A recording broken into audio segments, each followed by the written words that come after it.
A few days ago, one of you cultured viewers, dropped a comment suggesting I tackle a scenario where the Terminator enters the world of Game of Thrones. And honestly, I agree. That idea is way too fun to ignore. If you've watched Gate, thus the JSDF fought there, then you already understand the exact kind of guilty pleasure I'm talking about. The sheer satisfaction of watching a high-tech military absolutely steamroll a medieval army.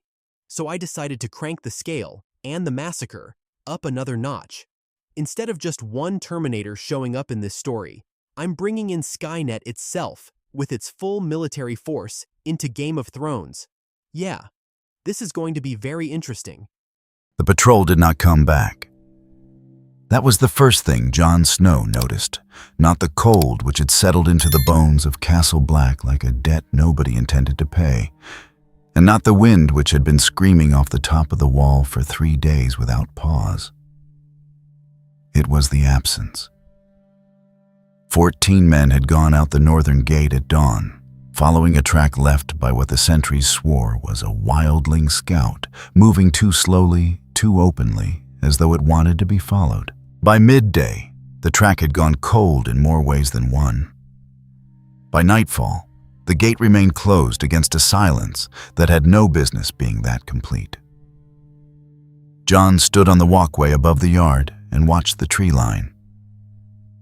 Ghost sat beside him, still as carved bone, the direwolf's pale eyes fixed on the same darkness. The wind shifted. Ghost's head dropped low. Not the posture of threat. Something closer to confusion, the animal unsure what it was, smelling ears flat against his skull in a way Jon had only seen twice before. Once, when the whites had come out of the dark north of the Fist of the First Men, and once in a dream he did not want to remember. "My lord." Ed Tollett appeared at Jon's shoulder, pulling his cloak tighter against the cold. His face had the expression of a man who had accepted that life was going to keep finding new ways to disappoint him. "The watch rotation is asking. Do we send another patrol?" "No." "Right." Ed paused.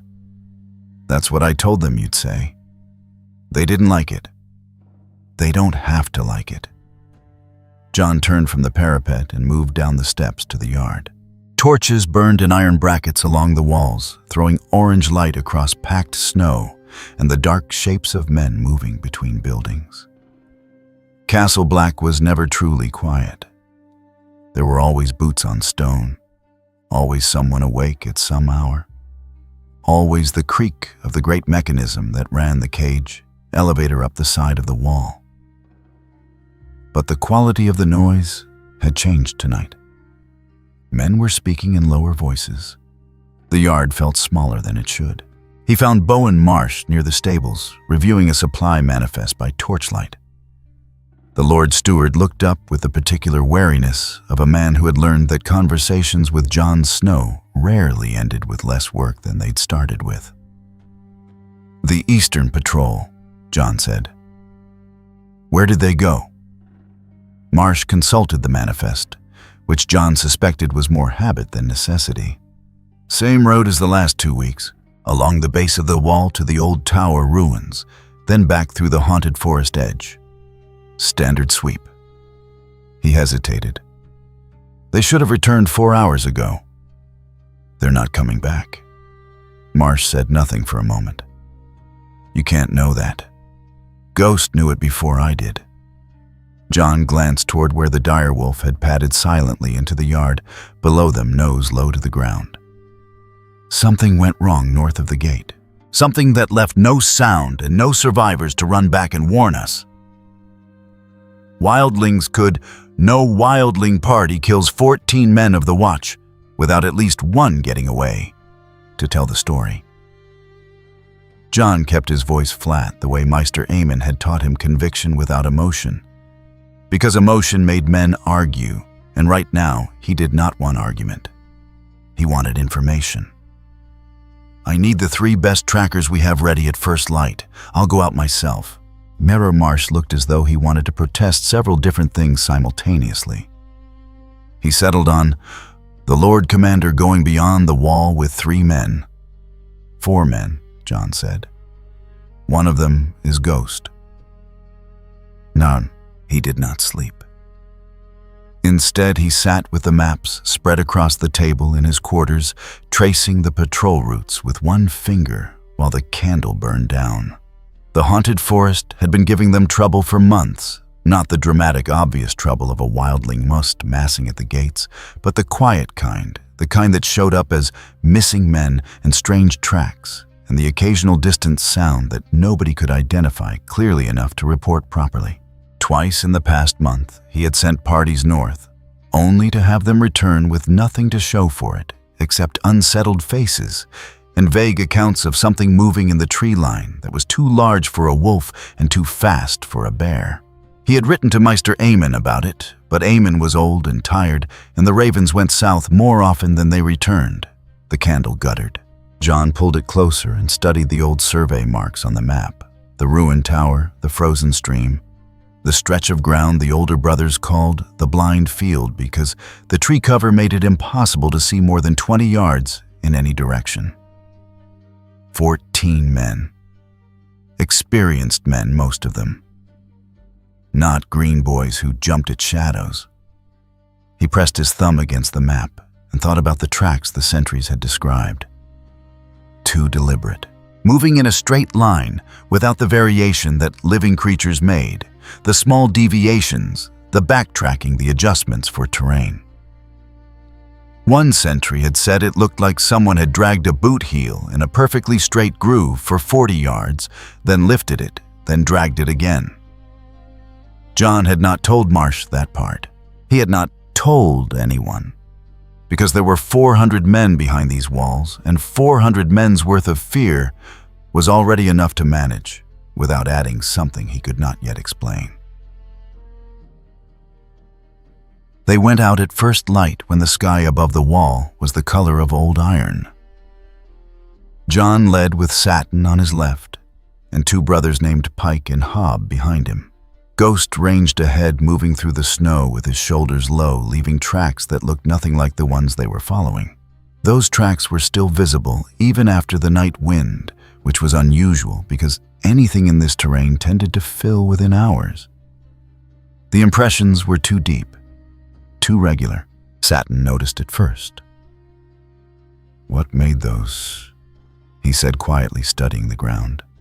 He was young former brothel boy from Old Town, surprisingly steady in difficult situations. "That's not a boot." Jon crouched beside one of the impressions and measured it with his hand. The outline was wrong. Too wide at the ball, too narrow at the heel. The front edge was almost perfectly flat, not the worn rounded curve of any boot he had ever seen, but something cut with a precision that suggested no cobbler's hand had shaped it. He pressed his palm against it. The depth was wrong too.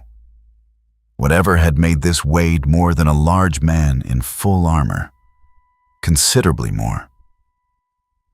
"Keep moving," Jon said. They found the first body 200 yards north of the gate. Or rather, they found what remained of him. Brother Aldrich, a heavy-set man from the Reach who had served on the wall for 11 years, lay on his back in the snow, with his arms at his sides in a posture so composed it looked almost peaceful until you saw his chest.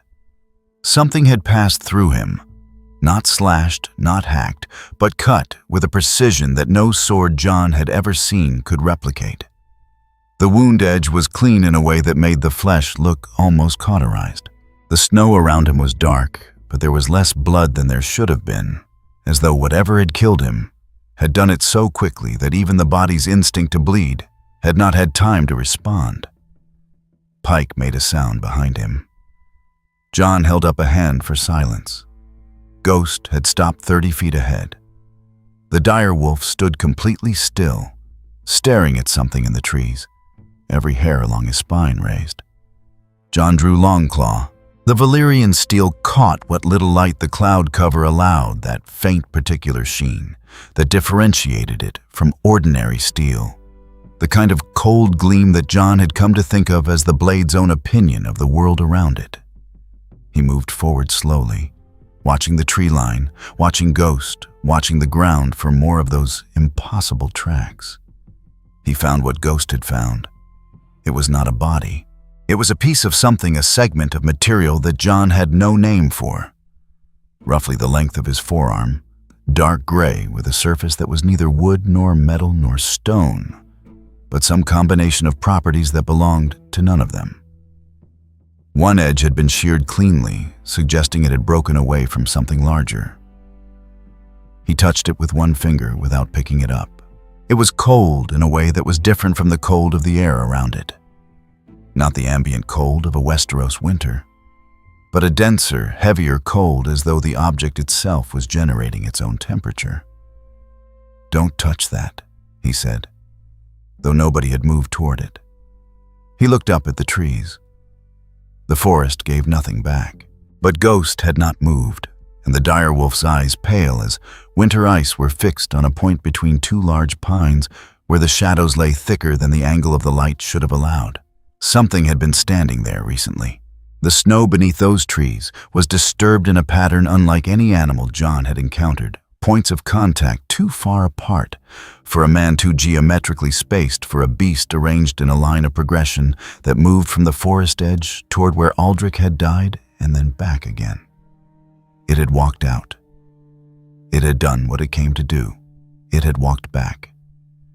"Back to the gate," John said. He did not lower Longclaw yet. Satin turned immediately. Pike hesitated, staring at the broken piece on the ground. "Now," John said. He sent the ravens that afternoon south, to Winterfell west, to the Shadow Tower, east to Eastwatch by the sea. He kept the messages short and direct the way Mormont had taught him. "Say what you know. Say what you saw. Do not speculate beyond the evidence." But sitting alone in his quarters with the maps and the silence and Ghost pressed against his leg, like a warm anchor, John allowed himself to think about what the evidence actually pointed toward. 14 men. No survivors. No sound loud enough to carry back to the gate over 4 hours. Tracks that weighed more than any man in full plate. A material that had no name in any language he knew. Wounds with no analog in the history of Night's Watch combat records, which went back 8,000 years. Through the records kept by the Meisters, and in that entire span of documented violence, John could find nothing that matched. He had seen White Walkers. He knew what the others left behind, the cold that went deeper than weather. The silence that was the silence of death rather than the silence of absence. The bodies that did not stay dead. He had studied those signs until he could read them the way a skilled tracker reads ground. This was not that. Whatever had come out of the north last night was different. It moved differently. It killed differently. It left different evidence. The cold it carried was not the cold of the others, that ancient breathing cold that felt like the land itself turning against you. This was something else. The cold of dead metal. The cold of a thing made, not born, with nothing living at its center, and no warmth ever intended. John did not have a word for that. He only knew the difference was real. He stared at the map until the candle went out. North of the wall, in the darkness between the pines, something stood among the trees and did not move. It had been there for hours. It would be there for hours more. It was not waiting in the way that living things wait, with impatience, with cold, with the slow press of hunger or fatigue. It simply stood facing the wall, and the wall faced back at it, and neither of them flinched. Whatever it was, it had already seen enough. The warning came from the wrong direction. Every man on the wall had been trained to watch north, to read the darkness beyond the tree line, to count the distance between torches and the forest edge, to listen for the sounds that preceded wildling raids. Voices carrying across frozen ground the creak of hidebound sleds, the particular silence of many men trying to be quiet at once. John had drilled that into them himself. North is the threat. North is where it comes from. Keep your eyes on the north. The first strike came from above. No warning preceded it, Or rather, the warning had been there, and none of them had known to read it. The low thrum had been building for several minutes, too strange and too deep to register as danger, more felt in the chest than heard by the ears. Nobody had raised an alarm. Nobody had known what to call it.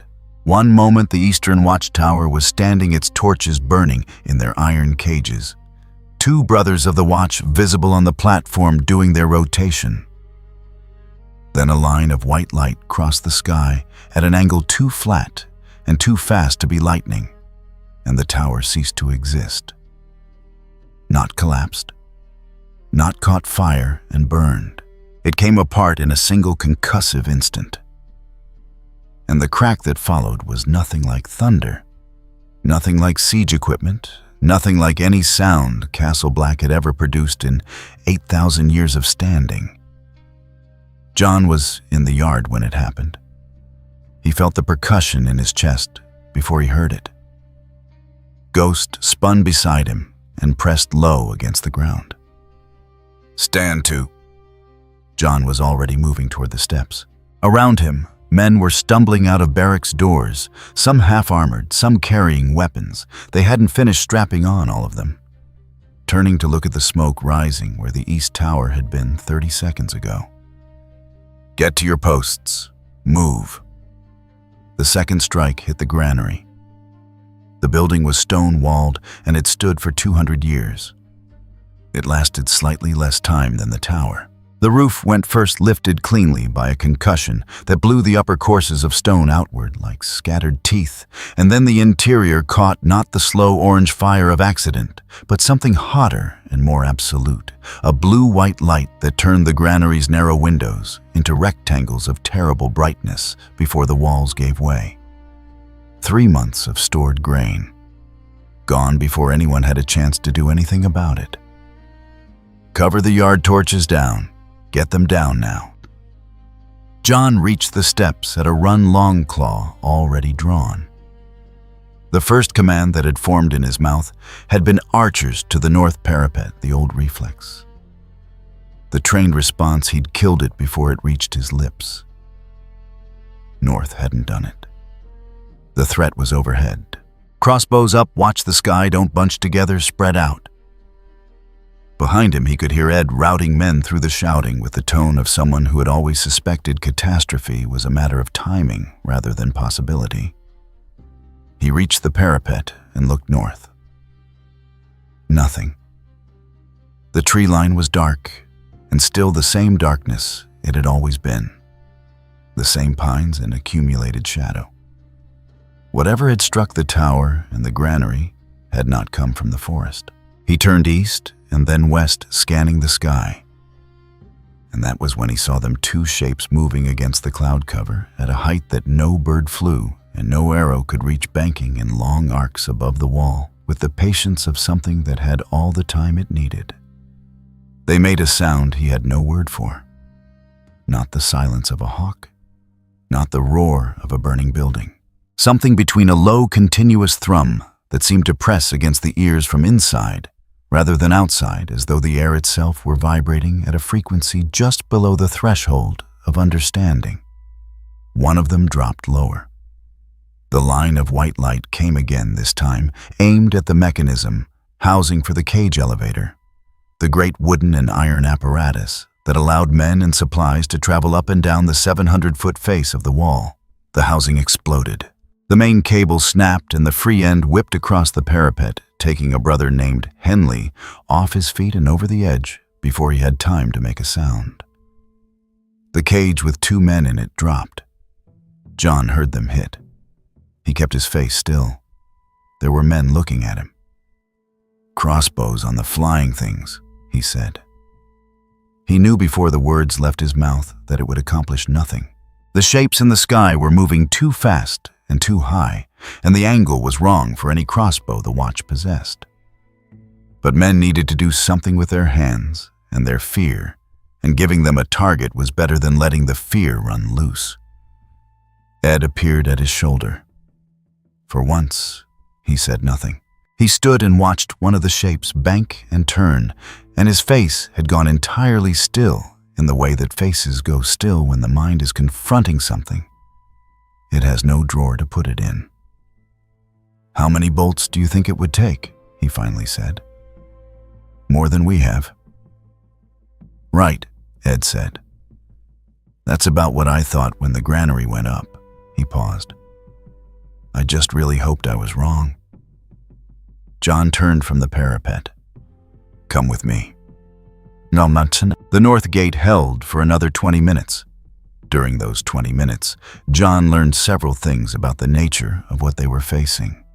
He learned them not from orders or reports or any organized intelligence, but from the accumulated testimony of men who ran back from forward positions with the expressions of people who had seen something they could not file away under any existing heading. The first runner was the brother named Cassel, not the old master-at-arms, but a younger man who shared the name by coincidence. He arrived at John's position near the armory with a crossbow bolt gone from his quiver, and his left cheek laid open by something he described only as a piece of it, just a piece. It wasn't even trying. It just moved its arm, and I was on the ground. "How many?" John asked. "I saw 3. There might be more in the dark." Castle pressed his sleeve against his cheek. "They don't stop. I put a bolt in one of them, in the chest clean hit, and it looked at me. Just looked. Then it kept walking." John said nothing. He had already understood in the cold organizing part of his mind that handled necessity that the engagement rules he had spent years refining were not going to function here. The second runner was Pike, who had been with him in the forest that morning. He was breathing hard and one of his hands was shaking in a way he didn't seem to notice. "The postern entrance is gone," he said. "Not broken, gone. Like something pulled it off its hinges and set it aside. There are 3 of them in the lower passage. The brothers down there are—" He stopped.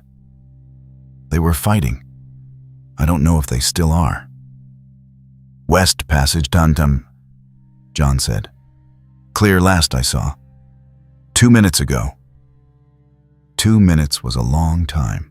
The third thing John learned, he learned himself at the base of the steps near the broken north gate, where a knot of 6 brothers had formed around a figure that was having considerable difficulty dying. It stood roughly the height of a large man. In the torchlight and the smoke, it had looked like a man still looked like one in the broad outline. 2 arms, 2 legs, upright, moving with something that approximated a human gait. 3 arrows jutted from its torso. A 4th had taken it in the throat.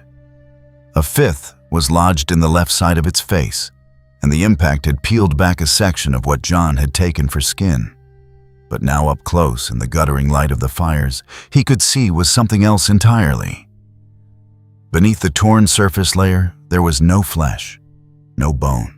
There was metal gray and dense and utterly unmoved by the arrow still embedded in it. And from somewhere in the chest cavity, a faint red light pulsed with the regularity of a heartbeat that wasn't a heartbeat. One of the brothers swung a sword at its arm. The blade skidded off the exposed section, and the force of the deflection nearly knocked the man sideways. The figure turned and looked at him. Too cleanly. No recoil from the blow. No stagger. No instinctive flinch. Just a change in orientation. Smooth and absolute the way a door pivots on a hinge. It had one eye still covered by the intact surface, and one eye that was now simply a red point of light in gray metal. And the combination was worse than either would have been alone.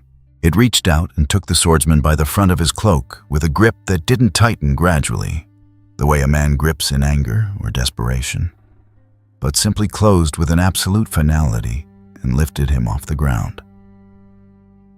"Break off," John said loud and flat. "Everyone back, now!" He stepped forward. This was not bravery. It was calculation. He needed to know what Longclaw would do, and he needed to know it before he had to make a decision, with 50 men's lives riding on the answer rather than 6. He drew the blade back and drove it into the figure's side, into the exposed metal section where the torn surface layer had peeled away, and felt the resistance. Not the resistance of flesh or even of chainmail, but something denser.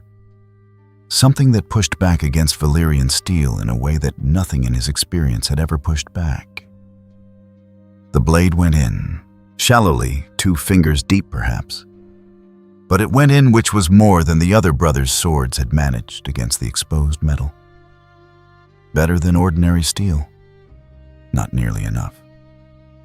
The figure released the brother it was holding, turned to face Jon, and pulled the blade back out of its own side by stepping away from him. Not by grabbing the sword, by moving with a smoothness that had no pain in it, and no hesitation, as though the steel in its flank were an inconvenience rather than a wound.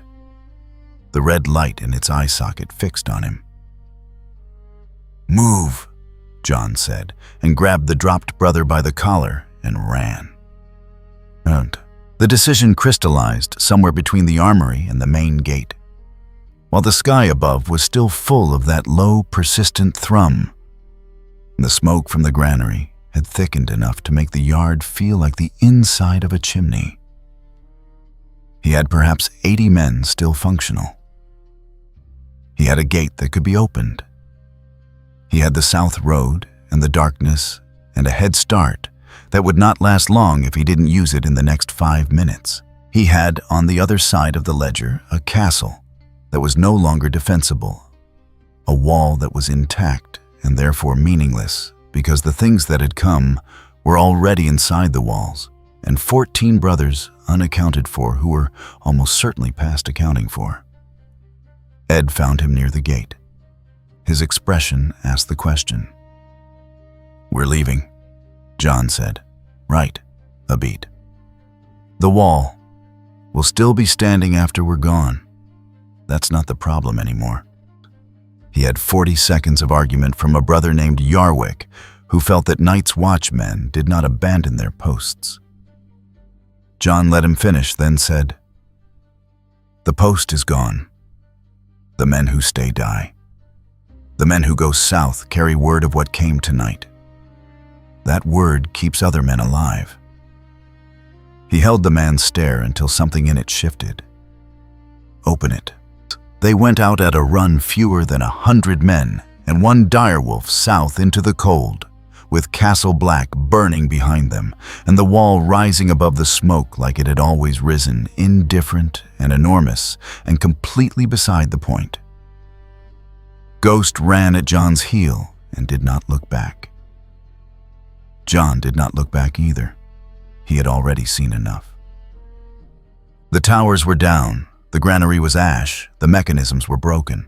Whatever Castle Black had been built to hold back was already past it, already inside, already moving with that same organized patience through the corridors and halls and storerooms, cataloging, assessing, operating without haste, because there was nothing here that required haste anymore. The wall stood. 700 feet of ice and ancient stone intact against the winter sky. It had stood for 8,000 years. Tonight it didn't matter. They moved south through a world that had not yet been told what happened to it. The villages they passed in the first hours were still lit. Smoke from chimneys, dogs barking at the column of survivors, a woman in a doorway watching them go, with her arms folded tight against the cold. Jon did not stop. He kept the pace hard and the rests short. And when men began to lag, he moved to the rear of the column and pushed them forward without a word, not because he was cruel, but because the counting was done, and the numbers left no room for comfort. Fewer than 90 men had come out of Castle Black. More than 400 had gone in. He did not say that number aloud. He carried it the way a man carries a stone in his boot always present, never forgotten the kind of pain that sharpens focus rather than dulling it. Ed walked beside him for the first hour in silence. Then, the smoke still going. Jon looked back. The northern horizon held a smear of black that was too high and too wide to be a campfire, too persistent to be anything but a building that had burned completely and was still burning in the ruins of itself. Castle Black had been mostly stone. Stone didn't burn like that. Something else was still going: the wooden structures, the granary's interior, the mechanism housing whatever had taken the castle, and decided there was more work left to do. "Eyes forward," John said. "I'm just observing," Ed said. "I do that sometimes. It's a habit." They did not speak again for another mile. The second village was empty. Not abandoned in the way of plague or siege. No doors left open, no valuables scattered in haste, no signs of violence. The hearth fires had been banked rather than left to die. Someone had taken the trouble to secure the shutters. The livestock pen held only a handful of chickens that regarded the column with the blank suspicion of birds that have decided humans are best approached with caution. The people had simply gone, taken what mattered, and left in order. John stood in the center of the village square and looked at the empty windows and calculated. Whoever had lived here had gotten word fast enough to leave with planning rather than panic, which meant the word had traveled south ahead of Castle Black's fall, ahead of his own retreat, which was only possible if something had been moving through the hills parallel to the King's Road unseen, or if the people here had seen something on their own horizon that had convinced them not to wait for confirmation. He found the answer at the next crossroads, a trail of heavy impressions in the road's frozen mud leading off to the east into a stretch of young pine forest. The tracks went in. None came out. Half a mile further, a woman sitting alone on a mile marker stone with a child asleep across her lap watched the column pass without expression. John stopped. Her face had the particular hollowness of someone who had already spent everything she had on getting this far. "Where are you from?" he asked. "Molestown," she said. "2 days back." "What drove you out?" She looked at him for a moment. "The iron things came from the north, but the dead were already moving before that. 3 men from our village found in the snow with their eyes gone blue. Then they stood up." She said it the way people say things they have decided to accept because the alternative is to lose their mind entirely. "We didn't wait to see what came after." "Keep moving," he said, and meant it for both of them. White Harbor announced itself first through sound. The overlapping clamor of a port city operating well past its comfortable capacity, the kind of noise that cities make when more people have arrived than the city was built to hold. Then through smell, salt water and fish oil and wood smoke, and beneath all of it, cutting through the particular human scent of crowds pressed too close together for too long with not enough washing. Then through sight masts, dozens of them packed into the harbor so tightly that from the road above the city, the anchorage looked like a leafless forest had taken root in the water. Ships that belonged here, and ships that didn't, coastal traders, and fishing vessels, and at least 2 larger vessels whose lines suggested they had traveled considerably farther than the bay of ice. People moved along every visible dock in a continuous stream. John brought the column down through the city gates. One of the guards stepped forward, hand raised. Saw the black cloaks, saw the numbers, saw the condition of the men behind them. The bandaged hands, the hollow eyes, the way nobody in the column was standing quite straight, and lowered his hand without a word. Stepped aside. His partner did the same, which told John more than any written report could have about what White Harbor already knew and feared. By the time they reached the harbor district, the noise had resolved itself into distinguishable parts. Say it came down all at once, the whole eastern flew. I'm telling you, it flew and it burned. Not others. The others don't make that sound.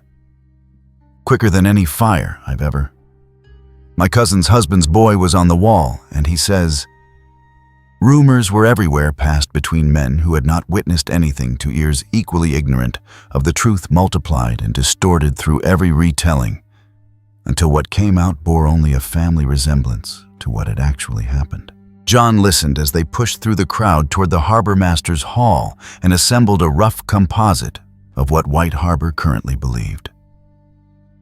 The wall had fallen, or the wall had been attacked, or something north of the wall had started a great fire visible from miles away. The attackers were giants in iron shells, or demons wearing human skin over metal bones, or others that had learned to use fire, which everyone agreed was deeply unfair, or wildlings with sorcery, which several people seemed to feel was more manageable somehow.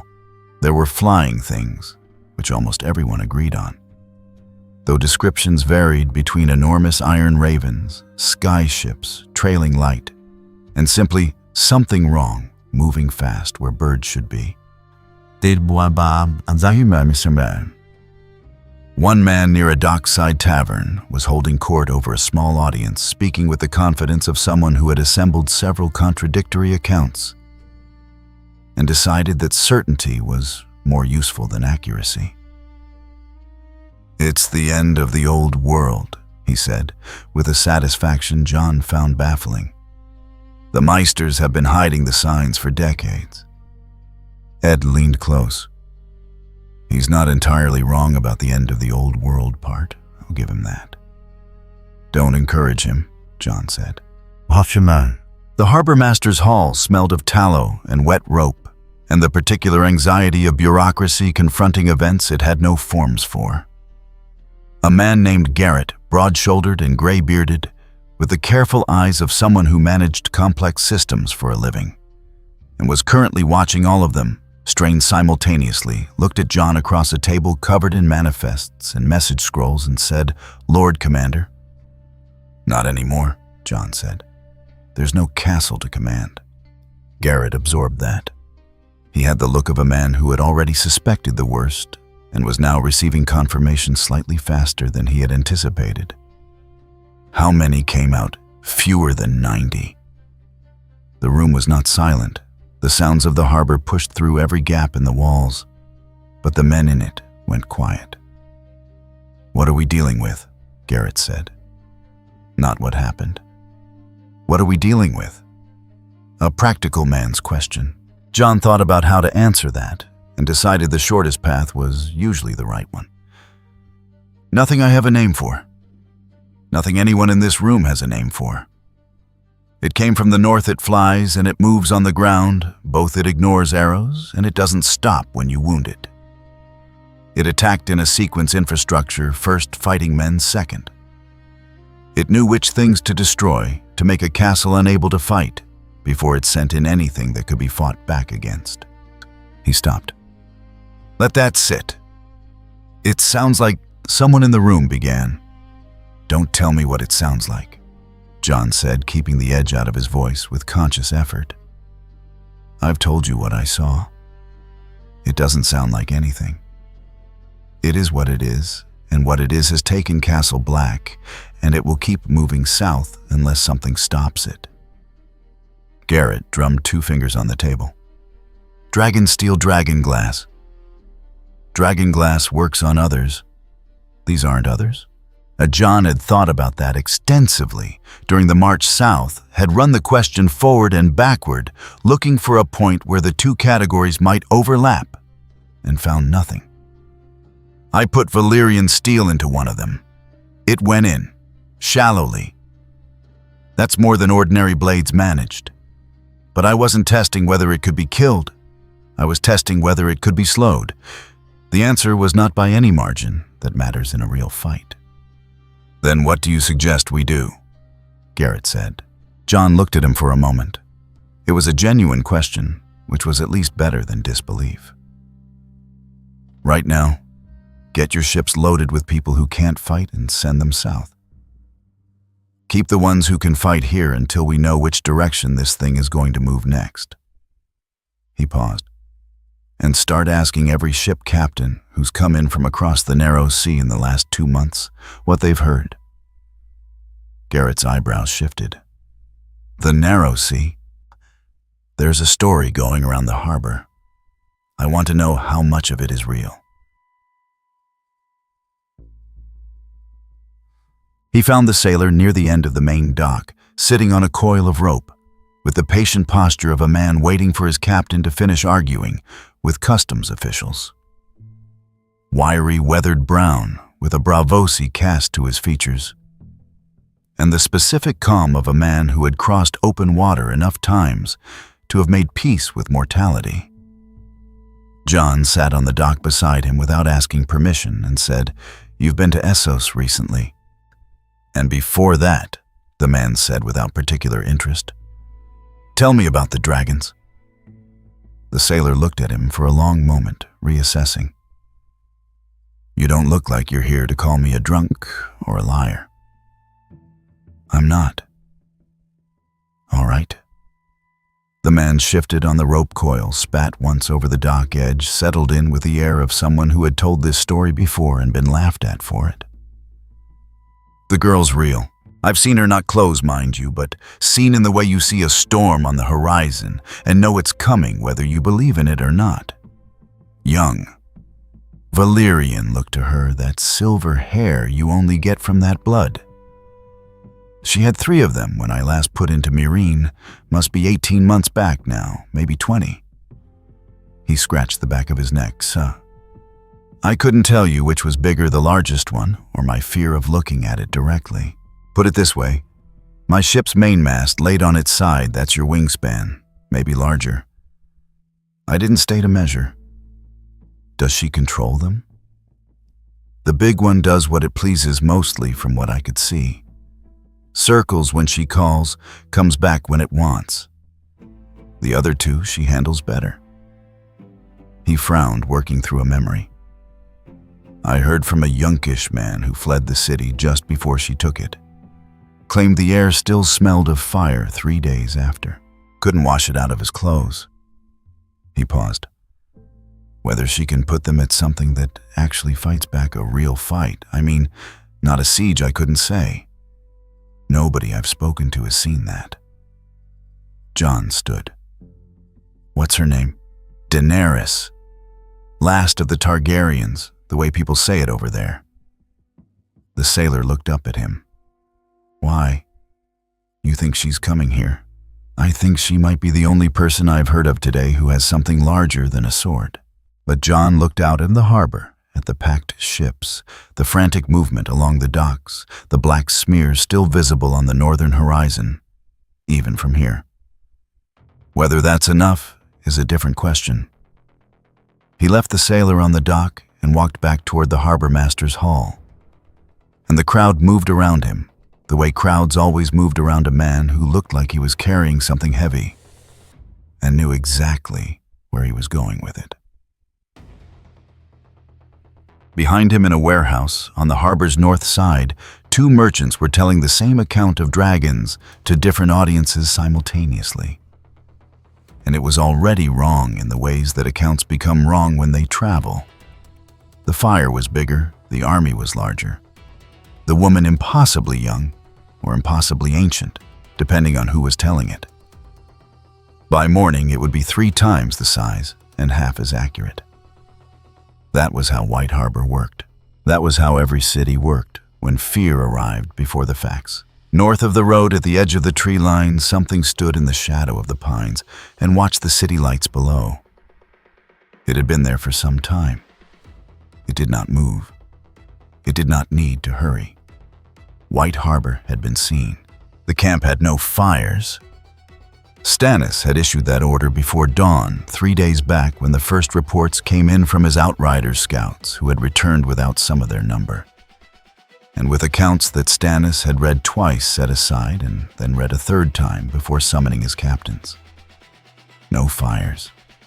Nothing to see from the sky. He did not explain the reasoning to his men beyond that. They were soldiers. They did not require explanations. They required clear orders and the will to follow them, and his army had both. Lord Davos found him at the eastern edge of camp, studying the terrain through the gray morning light, with his hands clasped behind his back, and the expression he wore when he had already reached a conclusion and was now checking his work. "The Outriders came back," Davos said. "I know. I read the reports. All of them. Every word." Stannis turned from the field. He was gaunt in the way men go gaunt who have spent too long on campaign and too many nights choosing necessity over sleep not weak, but stripped down, all surplus removed. 4 miles north in the valley between the ridges. That's where it's consolidating. And you intend to move against it. It was not quite a question. Davos had spent enough years in the company of Stannis Baratheon to know the difference between decisions being made and decisions already made that were receiving the courtesy of being discussed. "I intend to assess its movement and determine whether an engagement can disrupt its advance before it reaches White Harbor." Stannis paused. "Which is different from saying I intend to charge blindly into something I don't understand." "With respect," Davos said carefully, The reports describe things that don't stop when struck and fly over walls and burn through stone. I have read them." Stannis looked back at the field-frozen ground, a low ridge to the north, good sight lines on 3 sides. "I have also read accounts of giants and shadow assassins and dragons. I am not in the habit of adjusting my entire understanding of warfare based on reports from frightened men." Davos said nothing. "What I do know," Stannis continued, "is that this force has a direction. It moves south. It has taken Castle Black, and it is advancing. An army that advances has flanks, and it has a rate of movement, and it has a logistics tail of some kind, even if we don't understand yet what that tail consists of. I intend to put cavalry on its flank at the valley crossing, where the terrain compresses its movement options, and determine what it is and whether it can be slowed. And if it cannot," Stannis looked at him with the flat gray attention of a man who takes questions seriously, "then we learn that, and we fall back to White Harbor with the information. I am not fighting to die gloriously, Davos. I am fighting to find out whether there is any fight to be had." It was the most reasonable thing Stannis Baratheon had said in months, which did nothing to make Davos feel better about what was coming. The cavalry mustered at the 2nd hour after dawn. 400 horse, not the full strength of what Stannis had brought north, but the best of it, heavy horse trained on the flatlands of the Stormlands and veteran mounted knights who had been with him since the siege of Storm's End. They formed in the gray light on the southern slope of the ridge, and even in cold that made the horses breathe steam and turned every breath of every rider into a brief cloud, there was something in their arrangement that spoke to a kind of order. The world was very good at producing, right up until the moment it stopped being able to. The banners hung in still air. The crowned stag of House Baratheon over the rear column, a dozen lesser banners down the line. The men sat their horses well. They checked their cinches and their sword arms, and looked at the ridge and waited. Stannis rode the line once without speaking, looking at the faces. Not for reassurance. He was not a man who needed to manufacture courage in others through theater. He was looking for anything wrong. A horse favoring a leg. A man whose eyes had gone too wide with the particular brightness of someone who had already decided to run. He found neither and returned to his position. A knight named Godric, 10 years in Stannis' service, came up beside him. Young enough to have something to prove, old enough to have survived, proving it several times. He had read the same reports as everyone else. "The Night's Watch commander's account says they don't fall to blades," Godric said. "Not protest. Just the fact laid out. His account says ordinary blades made no mark. He put Valyrian steel in one."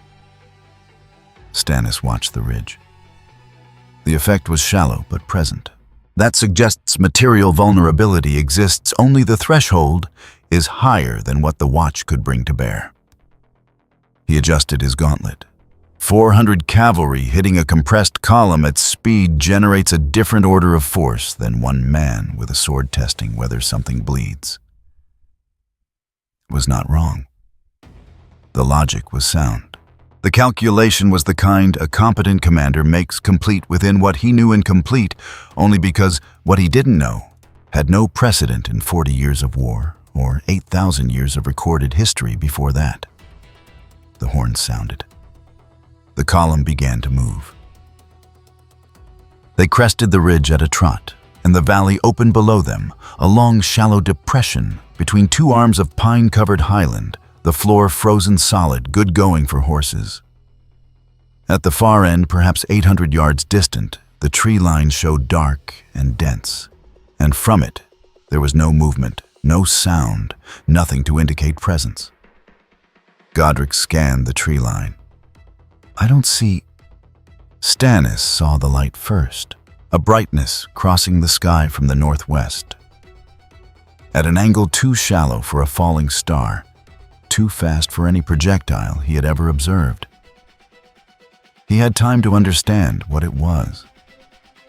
Time to understand that the column was in the wrong position. That the terrain he had chosen for its sight lines had become a problem rather than an advantage. And then the understanding was already behind the event. The strike hit the ground 30 yards ahead of the leading riders and through ice and frozen earth in a circle 20 feet across. The horses screamed. Front ranks broke left and right on instinct, which is what horses do, which is exactly the wrong thing to do when the next strike is already being calculated to arrive at the space the horses will naturally move into. The second hit the left flank.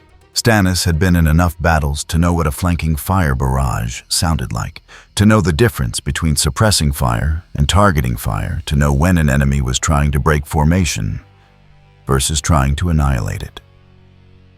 What he was hearing was neither of those. There was no scatter pattern, no probing, no wasted shots. Each strike landed with a precision that suggested the thing delivering them did not need to adjust for wind or range or the movement of targets that it had already calculated where the targets would be before they were there, and was simply confirming its own arithmetic. Close order. His voice cut across the chaos by force of habit. Close form on me. Half the remaining front rank responded. The other half were already past responding.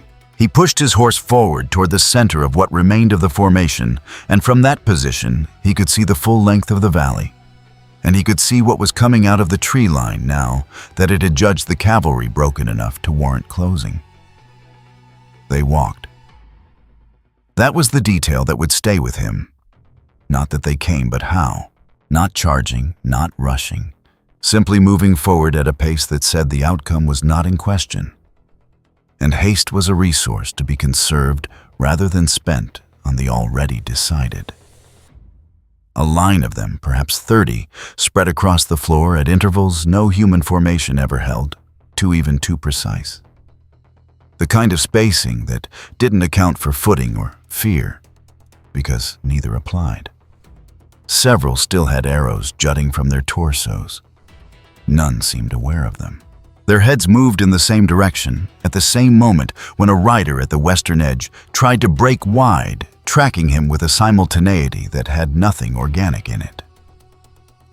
Behind them, two larger shapes ground forward on what might have been legs, churning through frozen turf and fallen horses alike without slowing.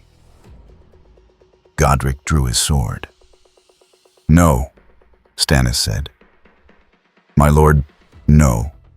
He said it without looking at the knight. He was watching the line come on, measuring the interval, calculating by long habit even now. There is no gap to exploit.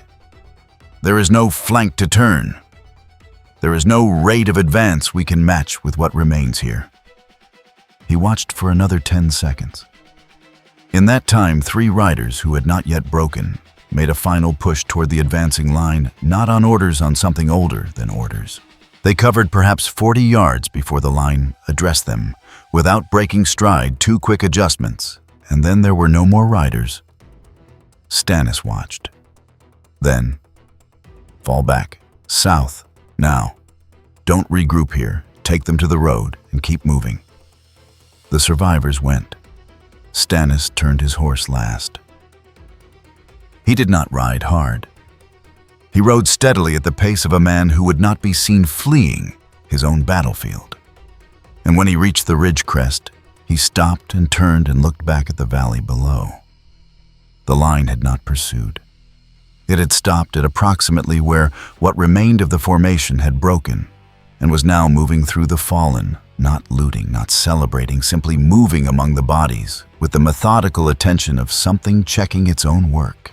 Here and there, a shape crouched over a figure that still showed movement and did not crouch for long. The snow around the dead was dark. The valley floor, which had been white and flat and featureless an hour ago, looked like a field after harvest, all the tall things cut down the ground left in whatever state the cutting required. Davos rode up beside him and for a long moment said nothing. 40 years, Stannis said. Perhaps more. Everything I have learned about war in 40 years told me that engagement was viable. Davos watched the valley. You weren't wrong about the logic. No. Stannis turned his horse south. I was wrong about the world the logic applied to. That's a different kind of wrong. They went down from the ridge and did not speak again. Behind them, the valley settled into its aftermath.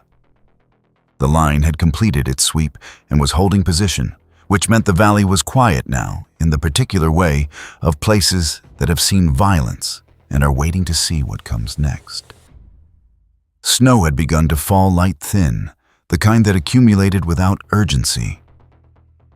In the center of the field, half buried where he had fallen from his horse, a knight in Baratheon colors lay with his visor up and his eyes open to the gray sky. The cold had taken him quickly, or the fall had, or the thing that had moved through afterward. It didn't matter by now.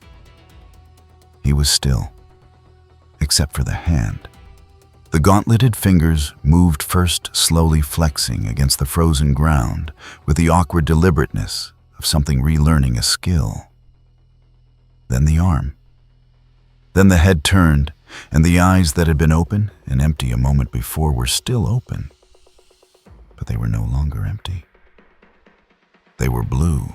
Out beyond the tree line, in the dark between the pines, something older than Skynet and colder than anything it could manufacture watched the night begin to rise and made no move to stop it. The field was quiet. The snow kept falling. Both things that owned it now had work left to do. The direwolf banners were still flying when they came over the last rise and saw it. Jon had not let himself think about Winterfell during the march south. Not the Great Hall, not the Godswood, not the specific weight of cold stone underfoot that he had known since childhood. Thinking about it would have meant holding it at a distance from necessity, and necessity had not allowed distance. But now, the castle was there solid against the gray sky, bannered in lit smoke rising from a dozen chimneys in the ordinary way of a place that was still alive. And something in his chest did a thing he did not have a word for. He kept walking. The column that followed him into the gates was less than it had been. Men had died on the road or peeled off toward their own homes and families, or simply stopped walking one morning and not started again. What remained was hollow-eyed and short on words, which suited Jon.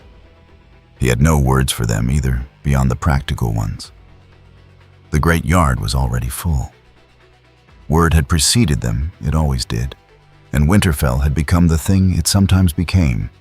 In hard winters and bad times, a gravity pulling people toward it. Small folk from the nearby villages, most of them, without carts, and many without anything except what they wore.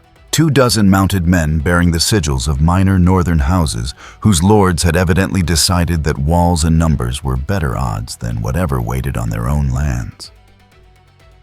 A maester moving through the crowd with the expression of a man whose list of things requiring immediate attention had recently exceeded the number of hours in a day. Sir Roderick Castle, older now, grayer, but with the same unhurried practicality John remembered, found him within minutes. He had already seen the condition of the survivors and already reached the relevant conclusions.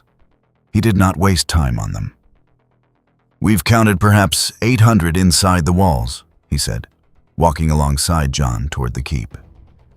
"Fighting men maybe 150. The rest are non-combatants. How much food? 3 weeks at current population.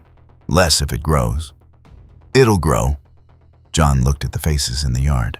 More were coming through the gates even now, a thin, continuous stream, the sort of movement that had the quality of tide rather than decision. "Don't close the gates yet. Give them another hour. And then close them and figure out who we have." He spent the next 3 hours doing precisely that. It was not glorious work. It was the work of a man who had learned that chaos kills more people than enemies do, and who had the kind of authority that comes not from a title, but from being the person in the room who is most clearly not going to stop until things are organized. He placed archers on the walls, not because he expected archers to be decisive, but because men on walls are men with a function, and men with a function are less likely to panic. He found the grain stores and put a count on them. He found the water supply and put a guard on it. He found the people who looked like they had skills, the old soldier, the blacksmith, the woman who had clearly organized evacuations before and knew how to move large groups through narrow spaces and put them to work. He also found the first sign of what was coming from the other direction. An old man from a village called Fenwick, 2 miles east, told him about it in the stables, while John was checking a horse's shoes. The man was perhaps 70, the kind of age where cold had compressed him into something small and dense. And he spoke with the precision of someone who wanted to be believed and had already decided the best chance of that was leaving nothing vague. "3 of my neighbors," he said. "Buried them last month proper with markers. 2 mornings ago the markers had moved, pushed aside from underneath." He held John's eyes without flinching.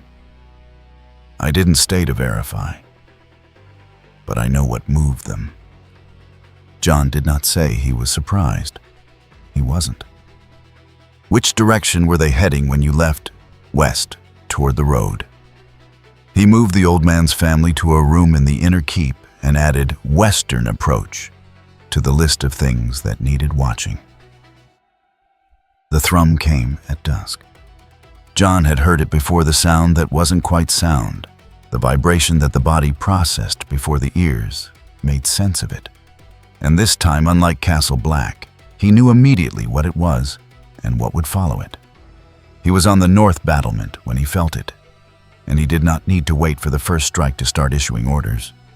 "Get everyone off the north walls, move them to the inner yard. All torches down. Everyone who isn't a bowman or a runner gets below the outer walkways." The first strike took the northwest watchtower. Not the top of it, the base.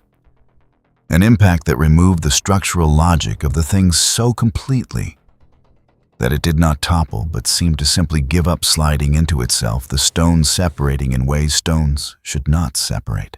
The 2 brothers of the watch who had been posted there, he had posted them himself less than an hour ago, were in the rubble before the sound finished arriving.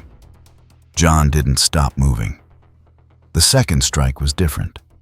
It hit the northern storage building, not the granary, the secondary stores, and what it produced was not an explosion in the ordinary sense, but a sustained burning that lit the north yard like a second sun.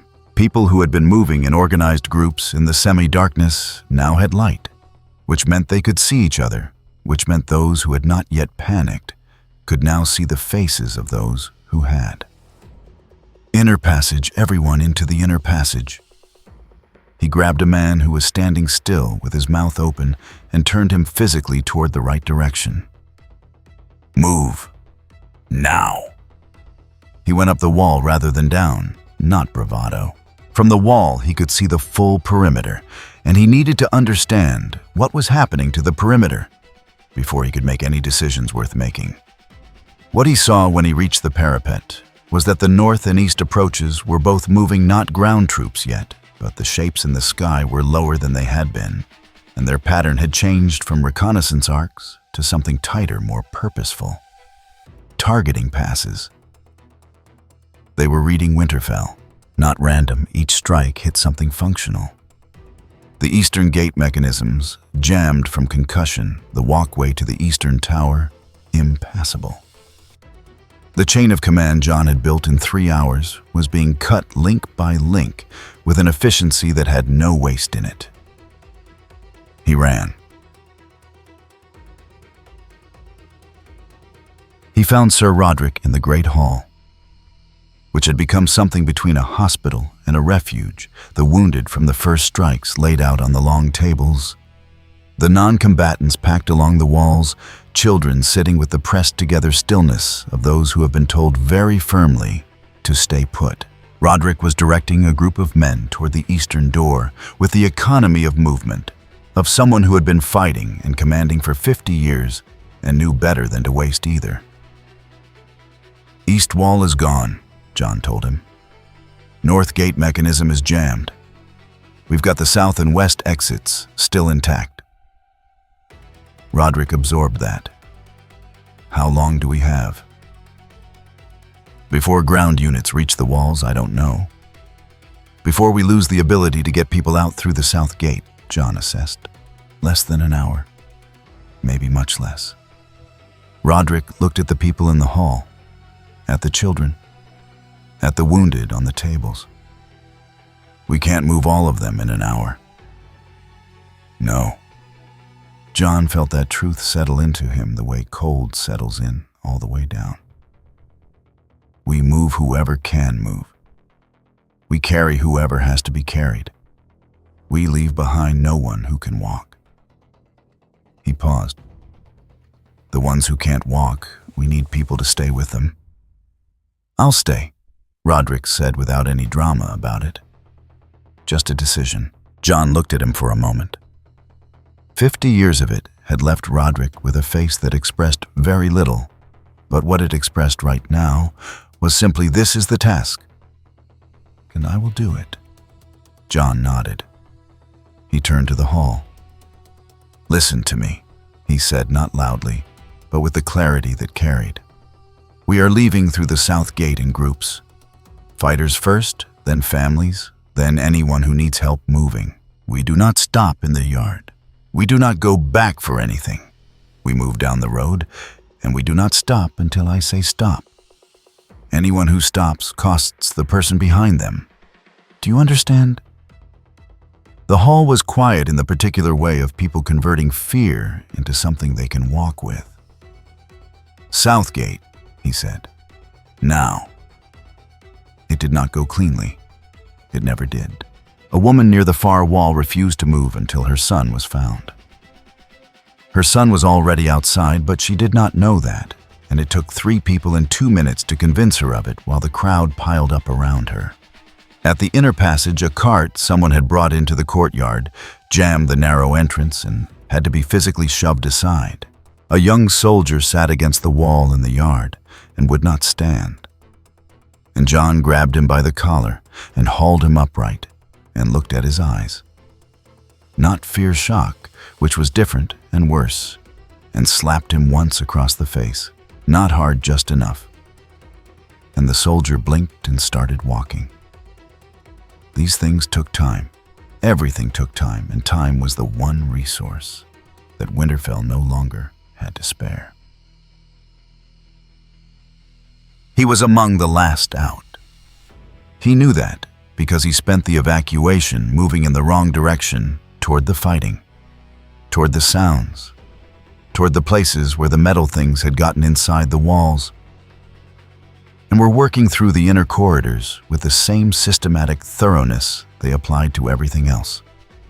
3 times he went to the sound of voices calling for help and found people who were still alive and got them headed south. The 3rd time he came around a corner and found one of them standing in the corridor with its back to him, a man pinned under its forearm against the wall with his feet off the ground. John drove Longclaw into the back of its knee joint, the articulation point, the place where metal met metal, and the seal between sections was narrowest. The blade went in perhaps 3 inches. The grip he applied to the strike, both hands full body weight behind it, torquing on impact, was the most force he had ever put through the sword. The thing turned. The man it had been holding dropped and ran. John pulled the blade free and backed up, watching the damage he had done. The knee joint moved badly now. Not crippled, not stopped, but compromised a slight lag in its right side stride that had not been there before. It fixed its eye on him. The red glow, the half-faced metal where something had taken it before he got here. He ran the other way. Not because he was afraid, though. He was in the cold, functional way he was always afraid in situations where fear was the correct response. But because there was a south gate and there were people he had not accounted for yet. And those facts mattered more than settling a score with a thing that could not keep score. He went out the south gate last, or close to it, with smoke heavy in the air, and fire visible on 3 of the 4 towers, and the sound of the thing following him at its compromised pace for perhaps 40 yards. Before it apparently determined he was no longer worth the resource expenditure, and stopped. He did not look back until he reached the first hill south of the castle. The direwolf banners were gone. He looked for them in the smoke and fire and could not find them. Whether they had burned or simply been consumed by the chaos, he could not tell. And after a moment, he stopped looking. Older than memory, he thought. Older than most of what men still claim to know. And now a box of orange and gray, all its walls holding all its purpose gone. He turned south and kept moving.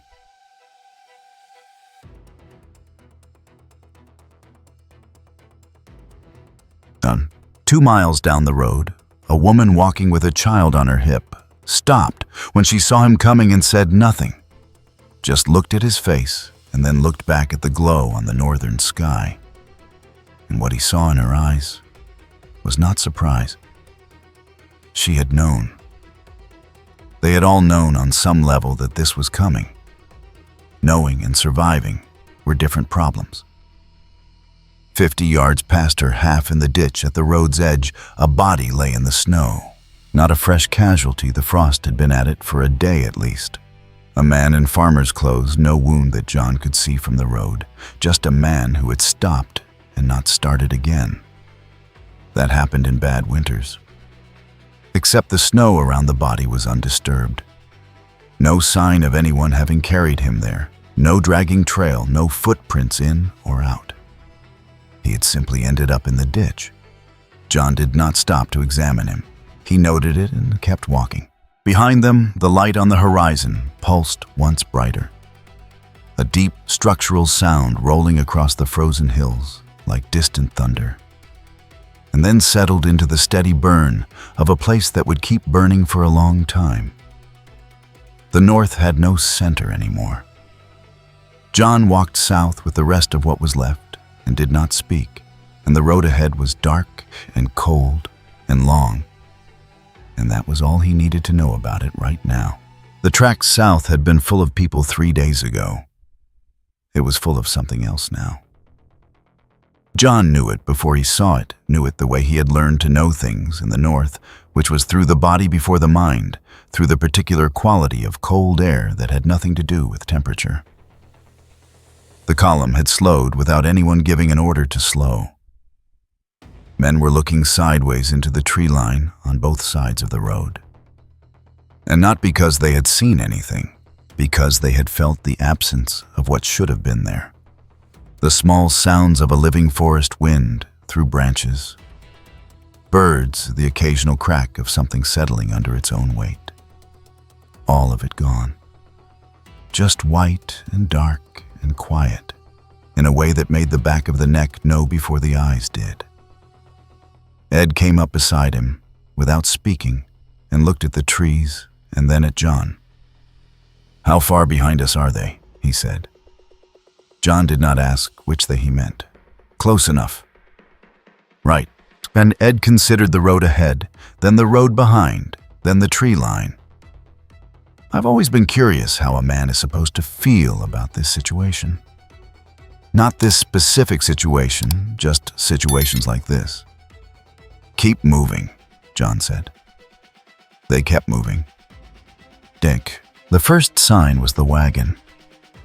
It sat at the edge of a crossroads half a mile further south.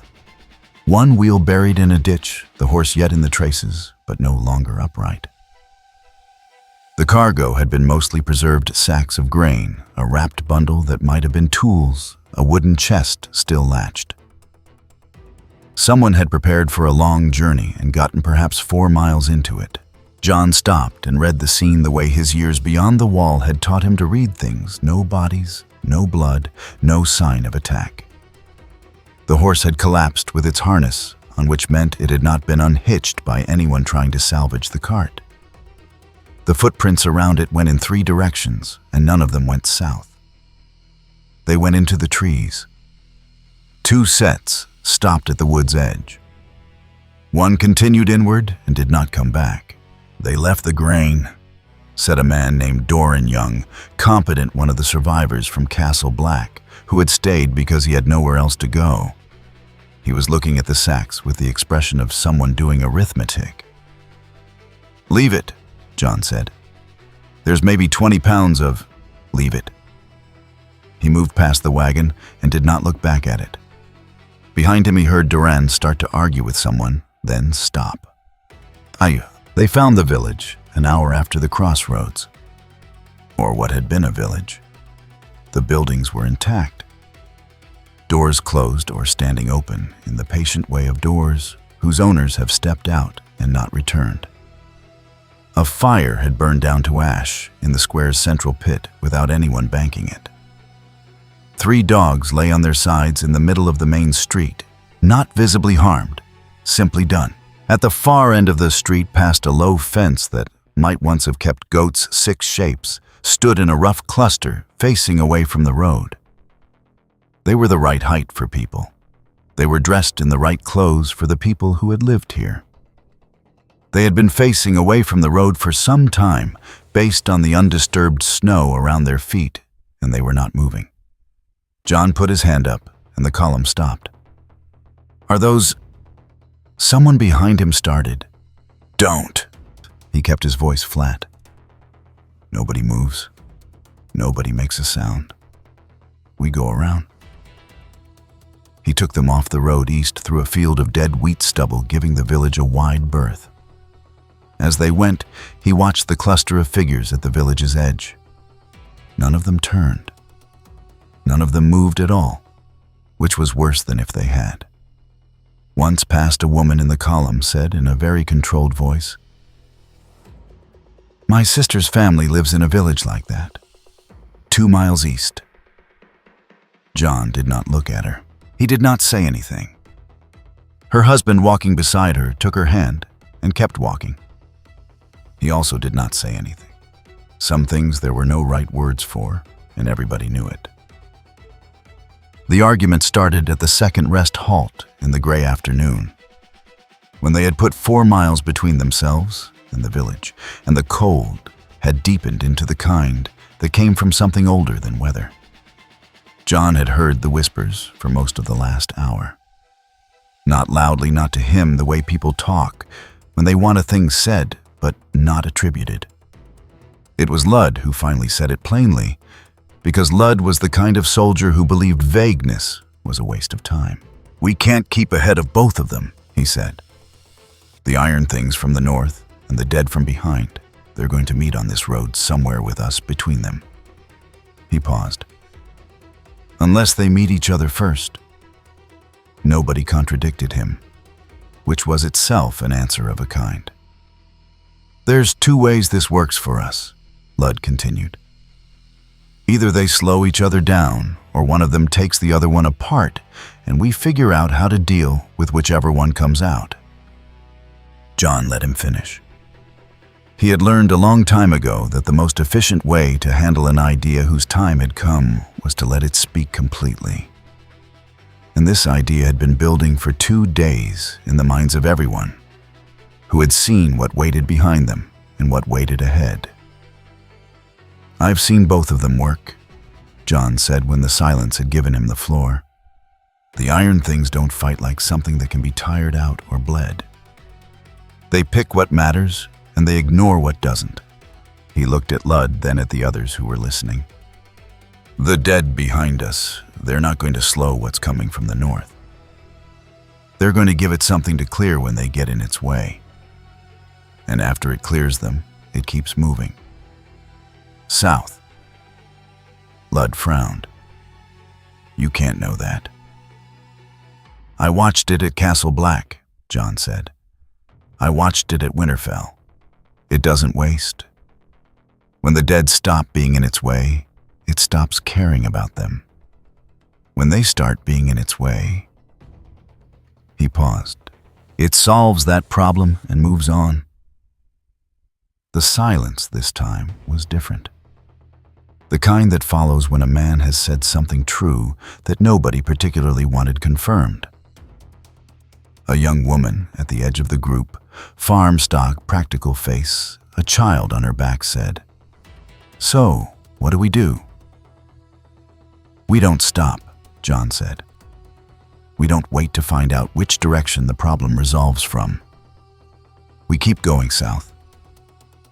He stood up and started walking, and after a moment the column formed behind him. "Batatik." They heard it at dusk. Not a battle sound, not steel on steel, not the war shouts Jon had grown up with, not even the castle-breaking detonations from the days before. This was quieter and somehow worse for it. A sustained series of impacts in the middle distance to the northwest, each one precise and separate, spaced by a few seconds, with the quality of a man driving fence posts rather than fighting a war. Methodical, without urgency. Between the impacts, nothing. No screaming, no return fire, no sound of flight or pursuit. Just the steady crack of something being addressed and neutralized over and over in a darkness Jon could not see into. "That's the road we came from," Doran said quietly. "I know. The dead would have been on that road. I know." The sound continued for a little less than a minute. Then it stopped, and the silence that followed was emptier than the one before it, the particular silence of a place that had contained 2 things and now contained none. "It cleared them," Ed said. Jon watched the tree line where the sound had come from. "It cleared what blocked it. That's all it ever does." He paused. "The rest are still out there." He pushed the pace up. Nobody argued. 2 hours after dark, with the road identifiable more by feel than by sight, they came over a low rise, and Jon stopped and made everyone stop. Below them, in a shallow valley that the road crossed before rising again toward the south, he could see 2 things at once. On the valley floor, moving from west to east, a mass of dark shapes that moved with a shuffling wrongness he now knew by instinct rather than description. Not fast, not loud. The kind of movement that did not tire, did not stop to assess, did not huddle against the cold. Perhaps 200 of them, maybe more, crossing the road below at an angle that would carry them through the valley and into the eastern hills. And on the ridge opposite the far side of the valley, between him and the road, south, 3 of the flying shapes hanging in the sky at low altitude. Their running lights, cold blue pinpoints in the dark. Watching the valley floor with the same patient absence of emotion they applied to everything. Not attacking, watching, waiting. Jon realized for the mass of dead to clear the road before it chose to move through. He had the sudden vivid understanding of what a cleared road meant to a force optimizing for movement rather than destruction. The whites below were not an enemy to be fought. They were a temporary obstruction in a path that needed to be open. When the obstruction passed, the path would be used. When it did not pass fast enough, "Back," he said quietly. Off the road, into the trees on the left. Everyone. They went without question, which said something about the last several days. From the tree line, crouched in snow that came up to his knees, John watched the valley below. The mass of dead crossed slowly. Above them, the three shapes held their positions in the sky without moving. Doran was beside him, close enough that John could hear him breathing. "If we wait for the dead to clear, we'd walk straight under those things in the dark," John said. "They can see what we can't. Then we go around, east through the hills. It'll take most of the night." "How do you know the hills aren't?" John looked at him. Doran closed his mouth. The answer was, he didn't know. He knew the road was blocked by things that wanted different versions of the same outcome. He knew the hills might be no better. He knew the south was the only direction that still had something in it other than the dead and the machines. He stood up. "East, Tesna. I see him east," he said. "Stay together. No torches." They went into the hills single file in a biting cold that had nothing of weather in it, in a darkness that was at least their own. An hour and someone at the back of the column stumbled and did not get up. John went back.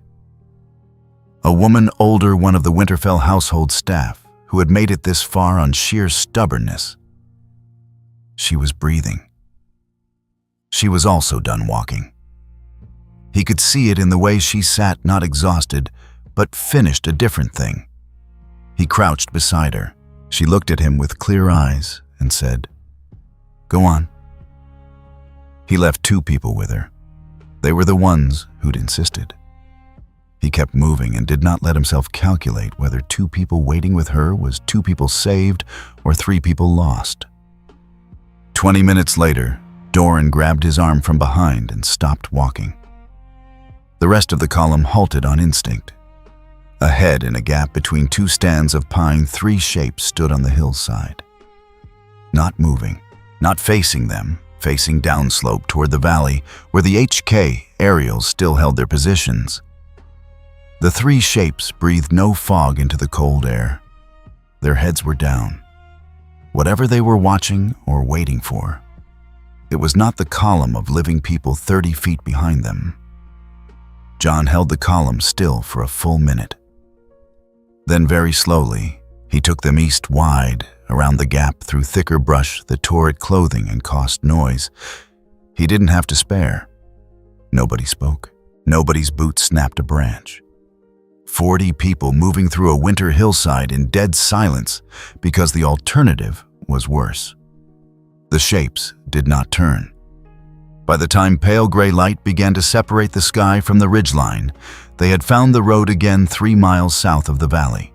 And what remained of the column, fewer than 40 now, attrition having taken the rest through cold and separation and the terrible patience of what followed, settled into the ditch for an hour, and no one spoke. John sat with his back against a frozen bank and looked at the faces around him and did what he always did, accounted for. Assigned meaning to numbers. He had left Castle Black with close to 90. He had left Winterfell with more. What sat in this ditch was what was left after every decision had been correct, and the world had still been worse than the decisions could account for. He was still thinking about that when Ed sat down beside him and said in a voice entirely emptied of his usual dryness, "Where are we going?" John looked south along the road. Somewhere beyond the gray hills was a world that had not yet been told what was coming for it. A world still arguing over crowns and debts and the right to call itself the realm. It would find out. Everything found out, eventually. "South, he said. "Right, J.D.," said Ed. And then John did not answer. He pulled his cloak tighter, watched the road, and waited for enough light to see what was on it. The harbor at Meereen smelled of salt and tar, and the particular industry of a city that had recently learned the difference between stability and peace. Ships came in every day. Most of them brought grain or trade goods or the slow trickle of freed men and women from the eastern cities who had heard something had changed here and wanted to see it for themselves. Some of them brought news. The news from Westeros had been arriving in pieces for 3 weeks, and the pieces did not fit together the way news usually did. Daenerys heard the 4th account in as many days in the small receiving hall she used for matters she did not want formalized. Missandei stood at her left. No throne, no ceremony, just a wide table, a man who had sailed from Braavos and put in at 2 Westerosi ports along the way.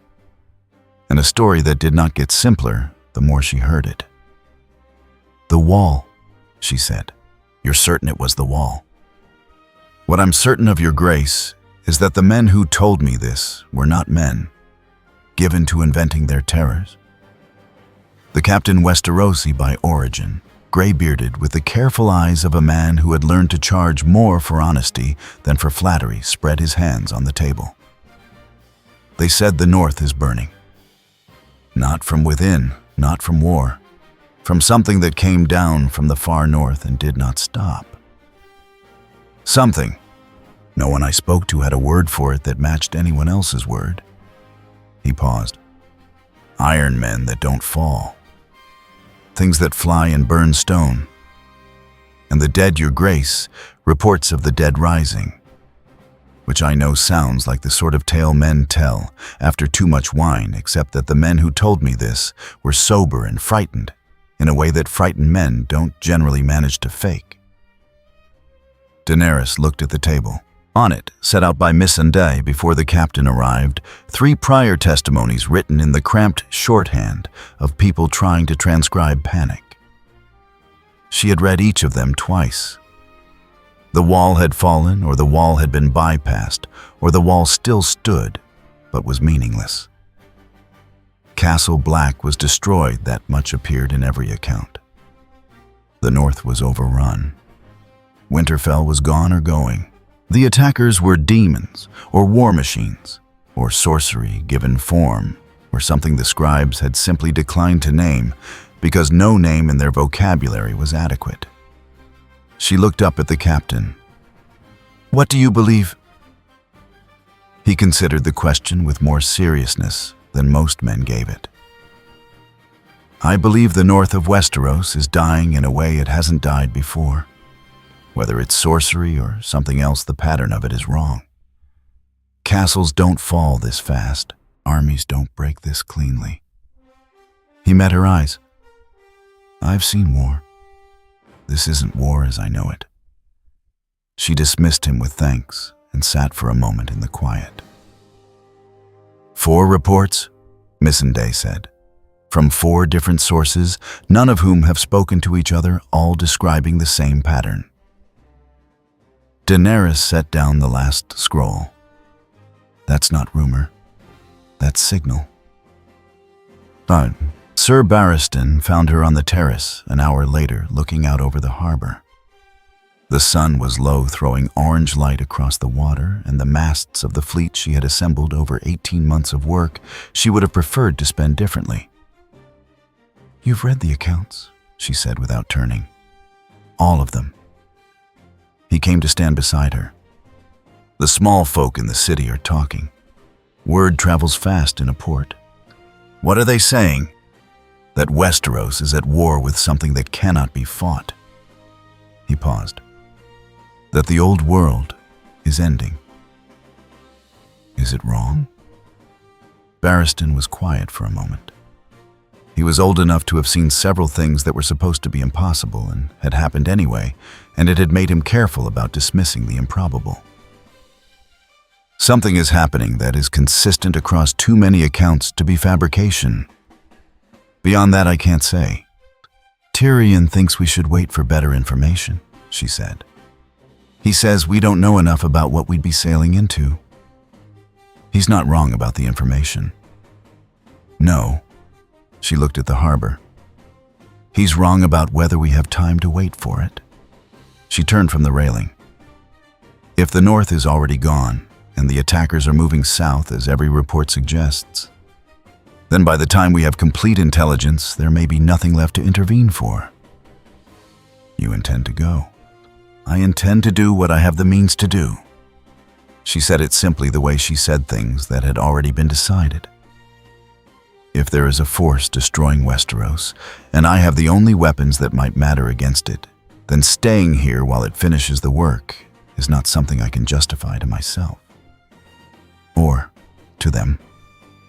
She glanced toward the city below, where the lights were beginning to come on in the evening, ordinary and stubborn. I didn't break their chains so that something else could have them. Barristan looked at her for an extended silence with the expression of a man who had served several monarchs and was making a comparison. What do you need from me? 3 days to prepare the fleet. Tell the commanders tonight. She went to the dragons at dusk. The largest pen was outside the city walls, built to a scale that had required her to quadruple the original plans twice over. As Drogon kept growing into something that the word pen no longer adequately described. She walked out alone, which her unsullied guard accepted with the resigned professionalism of people who had long since given up arguing with her about this particular habit. Drogon was awake. He usually was at this hour, the low sun doing something to his attention that she had never found a way to explain, except by analogy to the way a cat tracked a moving light. He lifted his head when she came within 50 feet and regarded her with the amber attention that was neither warm nor hostile, but simply present, the gaze of a creature that had decided long ago she was not prey, and had not quite decided what else she was. She stopped and looked back at him. He was larger than the captain's description of any dragon she had heard of, and he was not finished growing, which was a thought she kept to herself. She understood his rhythms well enough by now, when he wanted to fly and when he wanted to sleep, the sounds that preceded cooperation and the sounds that preceded the opposite. She did not make the mistake of thinking she understood him completely, but she understood him well enough.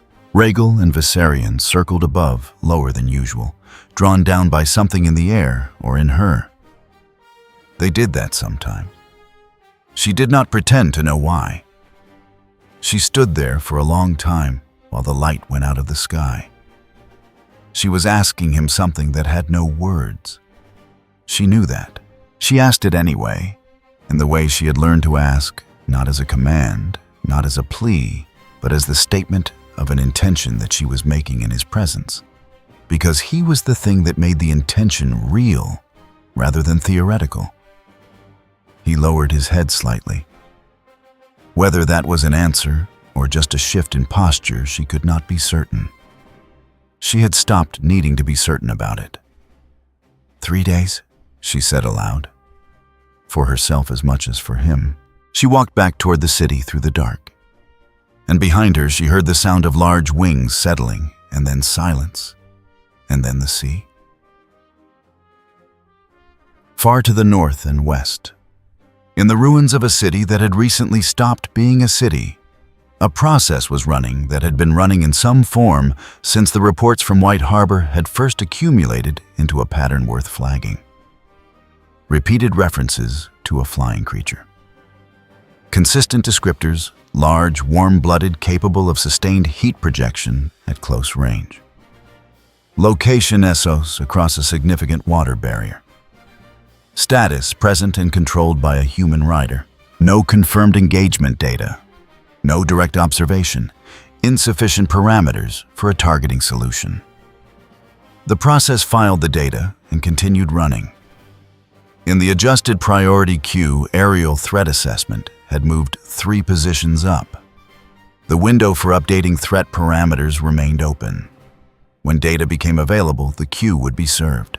The line at the river crossing had held for 6 hours by the time it stopped holding. It was not a glorious stand. 6 hours of men bracing in the cold behind improvised barricades of overturned wagons and driven stakes, shooting arrows at targets that absorbed them and kept walking, losing ground 1 yard at a time as the things on the other side of the crossing came forward with the tireless geometry of a force that had calculated exactly how long it would take and found the answer acceptable. The Manderley bannermen and the remnants of 2 northern levies had done everything that could be asked of men using 12th century weapons against 20th century patience, and none of it had been enough, and they were dying. Sir Willis Manderley, commanding from the eastern bank, had sent his 3rd rider south for reinforcement 20 minutes ago. He did not expect the 3rd rider to do better than the first 2. What came instead was not a rider. The shadow arrived before the sound. It crossed the river so fast that the men on the eastern bank did not register it as something with dimensions, just a darkness interrupting the gray sky. For a fraction of a second, then gone. Then the sound caught up a bass percussion felt in the breastbone more than heard, and then the far bank erupted. Not in fire immediately. The first pass was lower than anyone expected, lower than a large animal should have been able to fly, while still pulling up, and the downwash alone blew the nearest machines back 2 steps before Drogon's first exhalation turned the machine formation's leading edge into a contained catastrophe. The fire that Dragonfire produced was not the orange fire of burning wood or the blue-white of Skynet's weapons. It was something purer and more absolute, closer to the color of iron, heated past its working temperature, a white orange that did not flicker because it was not burning fuel, but conducting heat at a rate that left no time for flickering. The leading 3 HK tanks took it directly. The first lost its weapon systems in the initial pass, and the second pass finished it. The second was still moving when the fire reached its front chassis, and then it was not moving. The third had begun to reorient, tracking upward, which was the correct response and would have been adequate against anything that was not already banking away at a speed that gave the targeting solution no time to resolve. The advance stopped. It did not scatter. It did not panic. It reorganized, which was somehow worse to watch than panic would have been, each remaining unit shifting interval and angle with the coordinated efficiency of a system that had absorbed the information, large aerial threat, high heat, output, fast attack vector, and was already running the relevant subroutines. But it stopped moving forward, and in the 6 hours before this moment, nothing had stopped it moving forward. Willis Manderley, watching from the bank, said nothing. He was watching the sky. Daenerys made 3 passes. The first was the shock run longest and lowest, the one that broke the lead element and established the parameters of what Drogon could do at close range against armored ground targets. The second was tighter aimed at the secondary line of ground units that had spread wide, trying to bracket her approach angle. The third was the one she had not planned, opportunistic, responding to a cluster of the larger vehicles that had bunched at a bottleneck in the terrain while reorganizing, which was a mistake that Skynet would not make twice. She pulled Drogon up after the third pass and felt the familiar protest of muscles that had been working hard. Not hers, his, the long rolling tension through his shoulders. That meant the fuel of whatever process produced Dragonfire was temporarily depleted and would need time to rebuild.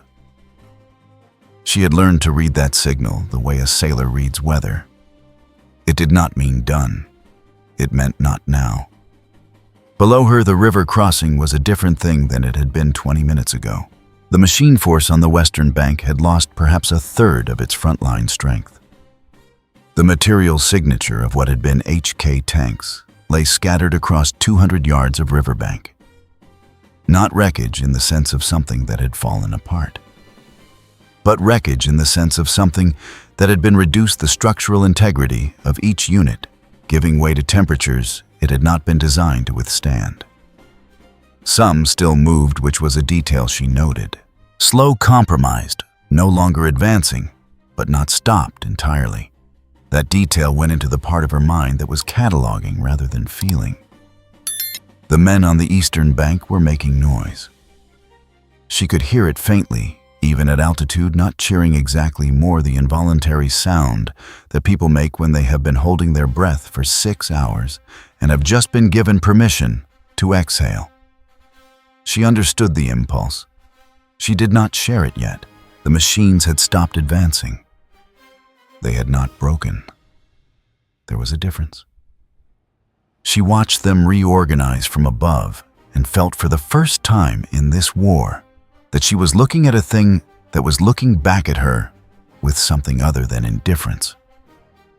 Not fear, not anger.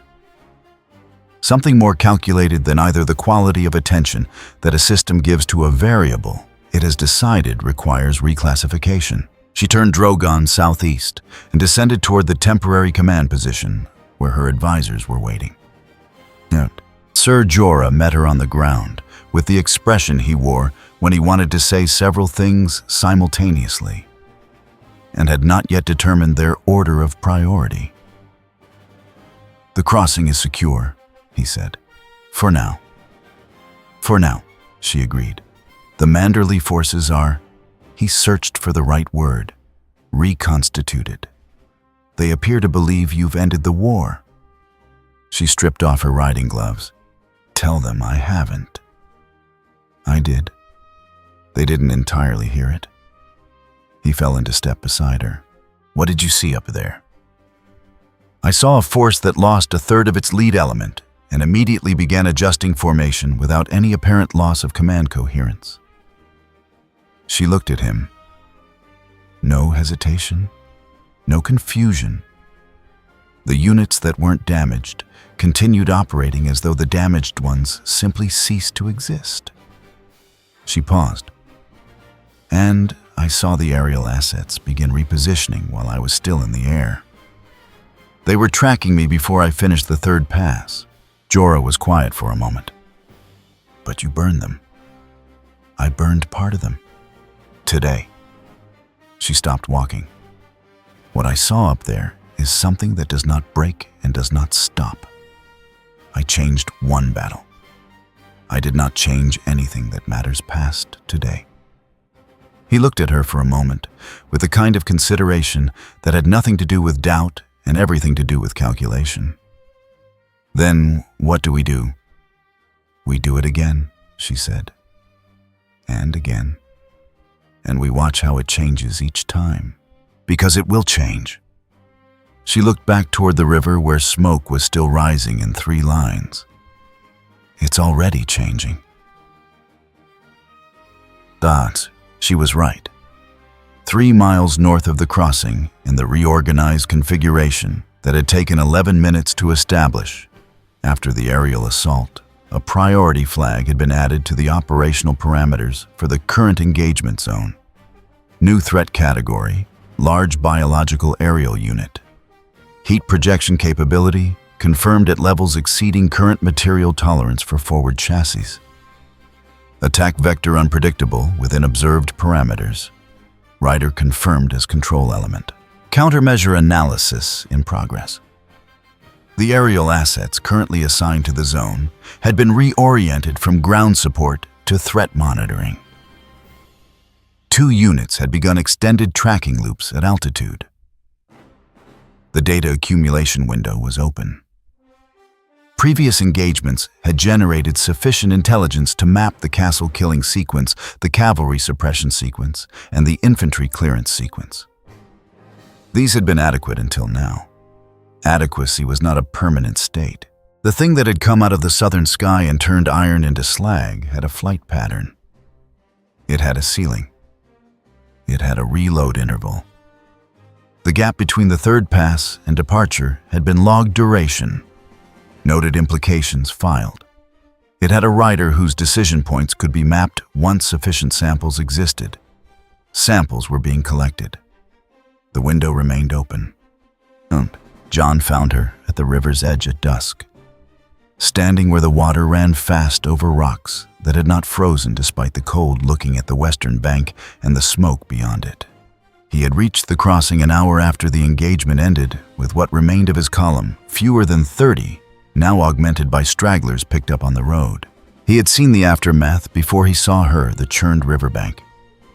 The cooling wreckage, the men who had been dying 6 hours ago now, sitting in the mud, eating bread with the specific focus of people who are eating, because they cannot believe they are alive to eat. He came and stood beside her, without being invited, which she did not object to. "You came from the north," she said. Not a question. What's left of it? He looked at the wreckage on the far bank. "I've never seen anything burn like that." "You've never seen dragon fire before?" "No." He was quiet for a moment. "It worked?" "On that column today?" She pulled her coat tighter against the evening cold. "They were already adjusting when I left.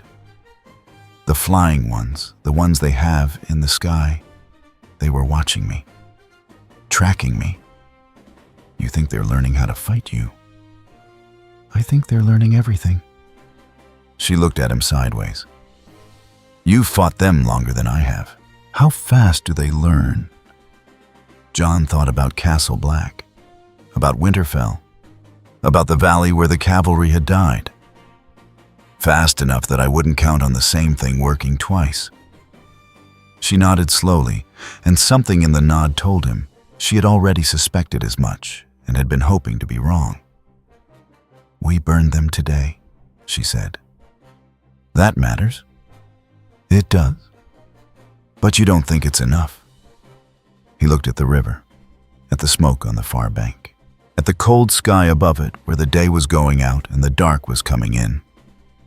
"I think today was real," he said. "I think the men who are alive on this bank because of what you did today are real. And I think tomorrow they'll have changed something about how they fight you, and we won't know exactly what until it happens." He paused. "That's the problem with them. They don't need to recover. They just need to recalculate."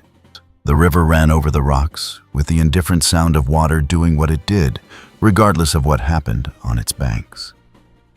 "Then we recalculate too," Daenerys said. The smoke kept rising. Somewhere in the dark to the north, the lights that were not stars continued their slow survey of the ground. 3 days after the river crossing the war changed its shape. Daenerys saw it first from altitude, which was where she saw most things now. The ground below was a map of the last 2 weeks' fighting charred streaks, where Drogon's passes had scorched the earth, the cooling residue of destroyed units scattered across the riverbank, and in between it all, the slow grind of her ground forces trying to hold a line, while the thing that had eaten the north continued pressing from every direction that mattered. But the configuration on the far bank was not what it had been. The machine forces had spread, not retreated. The distinction was important, and she had learned to make it. Each unit had simply taken up more space, the intervals between them stretched to distances that made a single pass cover far less effective area than a week ago. Where before she could sweep a dense column and ruin a third of it in one run, now the same run would damage 2 or 3 isolated units and leave the bulk of the force intact and operating. The math had changed. Whatever was running the calculation on the other side had understood the geometry of dragon fire and had removed the conditions that made it catastrophic. She pulled Drogon into a thermal and gained another 200 feet and looked down for a long time. "It's different," she said, though there was no one to hear it. Jorah was waiting when she landed. "The Lannister forces on the Western Road," he said before she had dismounted fully. "They've been cut off. The line at the Sea Road broke 2 hours ago." She pulled off her gloves. "How many?" "Perhaps 4,000. They held longer than anyone expected." He paused. "They're not holding now." She looked east, where the morning sky was clear. Then west, where the Sea Road ran. One rider on one dragon could not be in both places. This was not a new truth, but it was becoming a more expensive one. What about the Reach levees to the south? Intact, but... He stopped. But what? They heard about the river crossing. They heard what you did. He met her eyes without looking away from anything in them. They're waiting for you to do it again. They believe that's how this works now. She understood exactly what he was not saying. An army that had outsourced its hope to a single aerial asset was an army that had stopped thinking about how to fight for itself. She had won one battle, and in doing so had given thousands of men a reason not to need to be brave. "Send word to the Reach commanders," she said. "They hold their line without me, or they cede the south to the machines, and I have nowhere left to operate from." She started walking toward the command tent. "I'll take the sea road first." The sea road engagement was quick and expensive in a new way. The force she found there was not positioned the way forces had been positioned for the first 3 weeks of the campaign. The ground units were dispersed wide, which she had expected. What she had not expected was the air-present 6 HK aerials holding altitude in a loose pattern that covered her likely attack corridors, stationed high enough that Drogon would have to pass through or near them to reach effective drop height on anything worth targeting below. She came in from the south, angling low over a ridge to mask her approach, and the first pass worked because the element of the approach they had not yet mapped was the ridge itself. She cut the forward element of the blocking force that was squeezing the Lannister column and bought them perhaps an hour of breathing room. The second run did not work as cleanly. One of the aerial units had adjusted its position during the first run, not to where she had come from, but to where the natural thermal pattern would push Drogon after a low pass off a heated ridge. It was there when she pulled up, and the burst of fire it put into the air was poorly aimed, but not poorly positioned. Drogon banked hard, left, and the shot went wide. But wide was 10 feet and 10 feet at speed, while making a tight bank meant his right shoulder drove briefly through the trailing edge of the burst. He screamed. The sound of it went through her chest like a hand closing. She pulled him up fast and high into the cold air above the range of effective ground fire and checked him. The damage was surface the outer layer of scale at the shoulder joint. Nothing structural, nothing that would ground him. But he had felt it, and she had felt him feel it, and the quality of his movement for the next several minutes was altered in a way that she logged and did not ignore. She did not make a third run. Jon met her at the command position that evening with the particular expression of a man who had 2 kinds of bad news and was deciding which to lead with. "The Sea Road column made it out," she said. "Most of it." "I know, I heard." He sat down across the small fire from her. "While you were there, the road to Storm's End was cut. There were civilians on it." She did not say anything. "I'm not telling you it was the wrong choice," he said. "I'm telling you what it cost, because I think you should know all of it, not just what you could see from above." She looked at the fire. "How many roads can they cut simultaneously? As many as they want to if we can't cover all of them." He was direct about it the way he was direct about everything. "You can't be every direction at once. Neither can the dragons.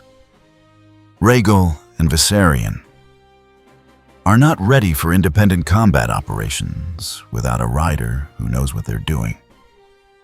He paused. "That's not a criticism. It's an obstacle." She looked at him. "You've given this thought." "I've had very little else to do for 6 weeks, except watch things fail and try to understand why." He met her gaze. "The machines aren't fighting us with one strategy anymore. They're running multiple problems at once, holding the north, pressing the center, cutting supply lines in the south, and now..." He stopped. "Now what?" "Now, I think they've started prioritizing the removal of the aerial problem before expanding further south." He looked up at the night sky. The positioning at the Sea Road wasn't random. They were waiting for you in the right place. That's not what they were doing 3 days ago. She remembered the HK aerial that had been in exactly the right thermal position. Not the correct place to attack her. The correct place to be there when physics pushed her toward it. They've mapped how he flies, she said. They're mapping it, pass by pass. She sat with that for a while. The fire was small and the night was large. Drogon was clipped today, she said. Surface damage, he's fine. She paused. But he was clipped. Jon looked at her steadily. I know. You know. I saw the banking pattern on the second pass. I've learned what it looks like when a rider is pulling away from fire rather than maneuvering. He did not soften it. You made the right call by getting out. I want to say that first, and then it's going to happen again, she said. Yes. She looked at the dark sky where the lights that were not stars moved in their slow, deliberate patterns. She had burned their iron and made their forward line bleed and done everything that could be done with what she had. And they had taken notes on every moment of it. I need to change how I'm doing this, she said. Jon nodded. So do they. Us, he leaned forward slightly. The question is, who figures out the answer first?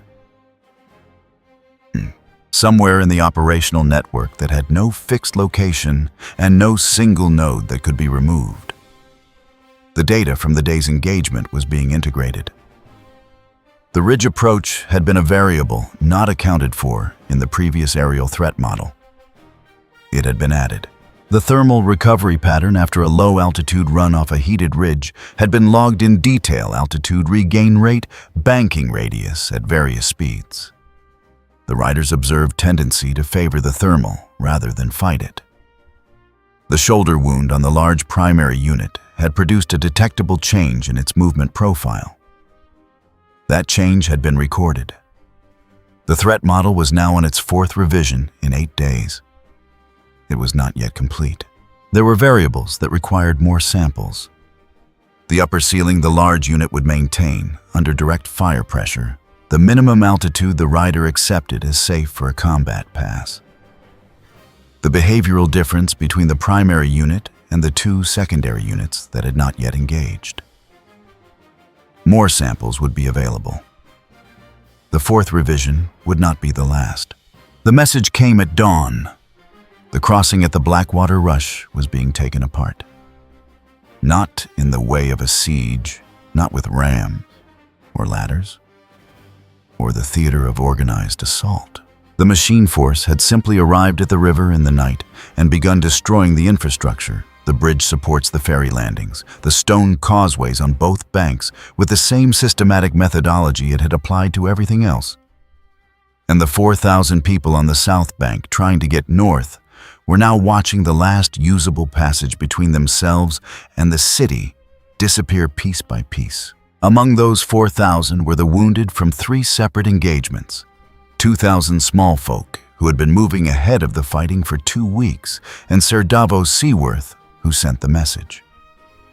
Daenerys read it twice standing at the entrance to the command tent in the gray pre-dawn, and felt the particular kind of pressure that came from having the answer to a question before you finished asking it.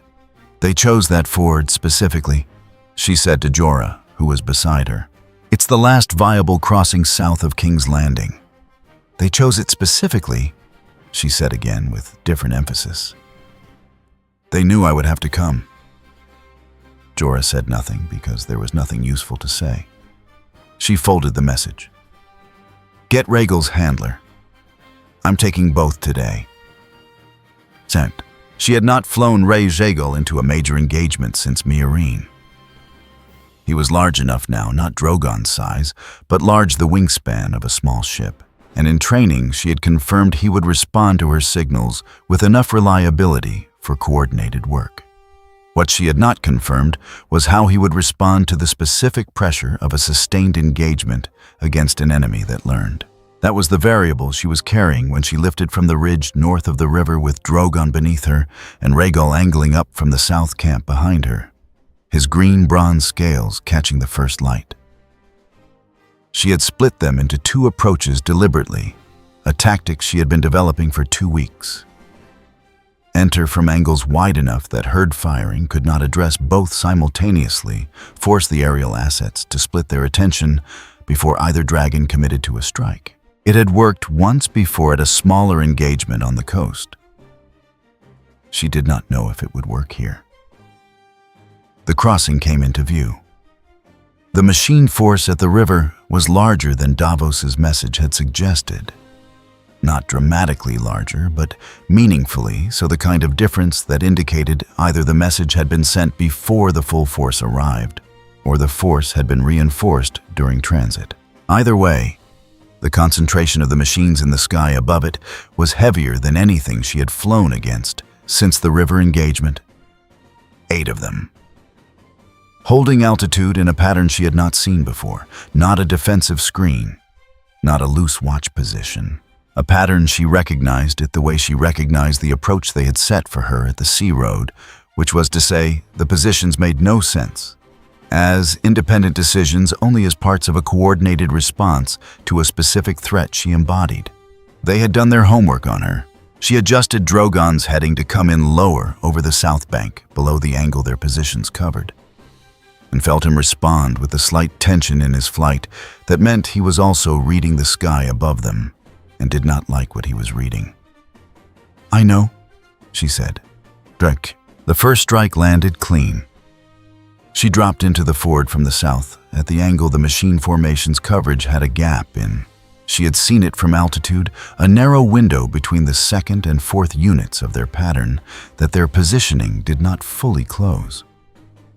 It required a steeper dive than she preferred, which meant less time to pull up, which meant the entire run was faster and less accurate than her best work. But it caught the lead ground unit at the crossing and the secondary group behind it, and for perhaps 15 seconds the ford was chaos and fire, and the 4,000 people on the south bank were not dying. Rhaegal hit from the northwest in the same window a longer angle, but a clean strike on the western bridge support infrastructure that the machines had not finished destroying. For a fraction of a moment, she thought this might work. The pattern shifted. Not the ground units, the aerial assets.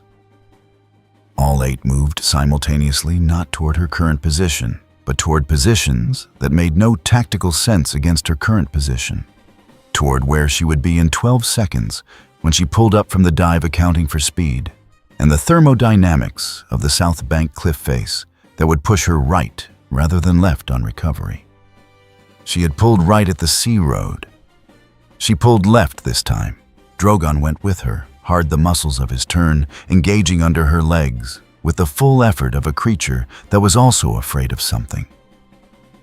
And the burst from the repositioned aerial unit went through the space she had vacated instead of the space she occupied. Wide. Barely. She heard Rhaegal. The sound was different from Drogon's scream at the sea road deeper, more final. The sound of a very large thing encountering sudden structural failure at speed. She turned her head and saw him. He was still flying. That was the first thing. Then she saw what he was doing. 3 of the sky units had taken him simultaneously, not in the sequence she would have expected from independent targeting, but in a bracketed pattern, 2 forcing his escape angles, 1 taking the committed shot at the location he had been driven into. The shot that connected was not across scale or shoulder. It was lower into the junction of the right wing membrane, where the bone structure thinned for flight flexibility. He was still flying, but he was not flying correctly. And at the altitude they were at, not flying correctly had a limited number of possible outcomes. She made the decision in the time it took to breathe. She pushed Drogon toward him, not to attack, not even really with a plan beyond the instinct that pulling away would mean watching what came next from a distance. And that was something she could not bring herself to do. Drogon responded without hesitation, and that was one of the things she would remember afterward. He did not need to be asked twice. He flew toward his wounded companion at full speed and roared, and the roar was the only thing in the engagement that was not tactical. The aerial units did not react to the roar. They did not need to. The geometry of the situation was doing their work for them. Rhaegal went down at the south bank. He did not crash. He had enough flight left to manage the descent to controlled rather than catastrophic, and he came down in the shallows with a sound that the 4,000 people on the bank heard and did not forget. He was alive. He was not going to fight today. He was probably not going to fight for a very long time. Daenerys landed beside him and put her hand on his neck, and he made a sound that she felt rather than heard. And she stayed there for exactly the time she could afford to stay there. And then she made herself look at the ford. The machines were crossing. Jon reached the south bank an hour after Rhaegal went down with what remained of a Reach cavalry contingent and 100 Unsullied who had double marched through the night on Jorah's order. He crossed at a shallower point 2 miles east, the one the machines had not gotten to yet. He found the survivors of Davos's column trying to organize on a stretch of open ground above the water. Davos himself moving among the wounded with the focused economy of a man who had decided the most useful thing he could do was keep other people doing useful things. He found Daenerys at the water's edge, not weeping, not frozen, standing with her back straight and her eyes on the far bank and the force that was yet coming. "He's alive," she said, before Jon could ask. "He'll live. He won't fly for—" She stopped, started again. "Not for a long time." He looked at Rhaegal, who lay in the shallows with his head above water and the damaged wings stretched out in a position that hurt to look at. "The crossing is lost," Jon said. "I know. King's Landing. I know." She turned from the river. "We need to move the people who are here south before they bring up more ground units. What's the status 2 miles east?" He looked at her. She was asking the right questions. Even now, she was asking the right questions. "Open, for now. Then we move them, all of them as fast as we can." She started walking. "Drogon is operational. I will not use him as a search and rescue asset for the next 2 weeks. I will use him when there is a target worth the risk. But I need you to be honest with me about what that means for the war." Jon fell into step beside her. "It means we're back to fighting it with what we have on the ground, which is not enough." "No." She absorbed that. They walked. Around them, the controlled chaos of a wounded force trying to sort itself into something that could move was doing its work. Shouted orders, crying children, horses stepping over each other, the organized noise of survival. "Tell me where we lose if I'm not there," she said. He started listing. It took a while. On the far bank, the machine force completed the crossing in good order and began its advance on the southern approach to King's Landing. The 2 aerial units that had engaged Reitzigal had already returned to their assigned patrol altitudes. The unit responsible for the decisive strike had repositioned to the advance perimeter without any observable change in its operational behavior. The engagement had produced the following updates. Primary aerial threat confirmed as dual unit capable under controlled conditions. Secondary unit confirmed as vulnerable to coordinated bracketing. Primary unit confirmed as combat capable. Rider confirmed as functional. The tactical file for aerial threat response had been updated to version 6. The campaign south continued. The first thing King's Landing lost was the harbor. Not all at once. It went in sections over 2 days, the way a body loses heat, starting at the extremities and working inward.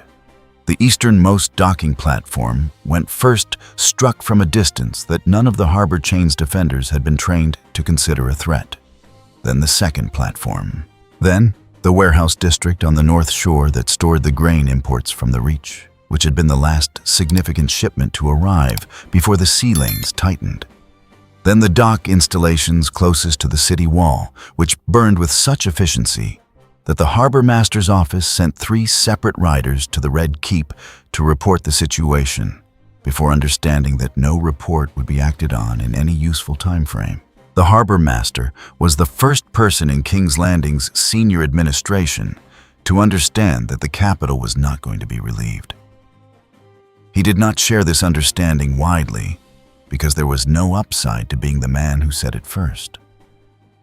He began arranging private passage instead. He was not alone.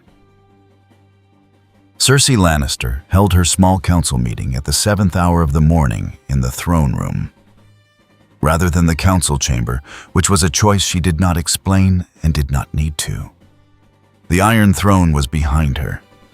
The message was always the message.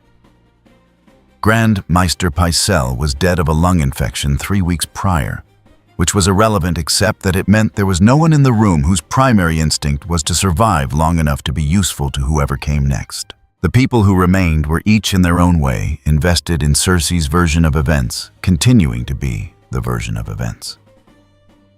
The Gold Cloaks are losing the Flea Bottom entrances.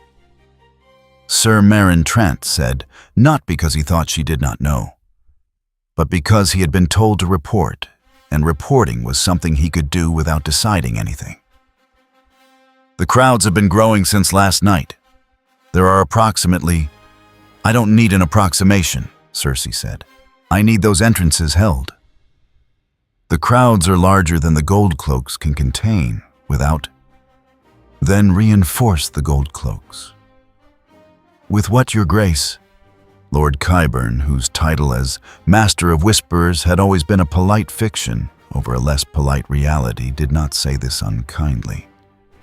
He said it the way a surgeon says something painful, not from cruelty, but because diagnosis required naming. The garrison is extended across the walls.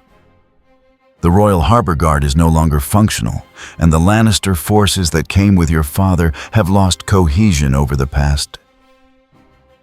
I am aware of the state of the Lannister forces, Cersei said. She was in fact aware. She had been aware for days. This awareness had not produced anything useful, which was a situation she was not accustomed to, and which she had responded to by becoming more certain of her own analysis rather than less.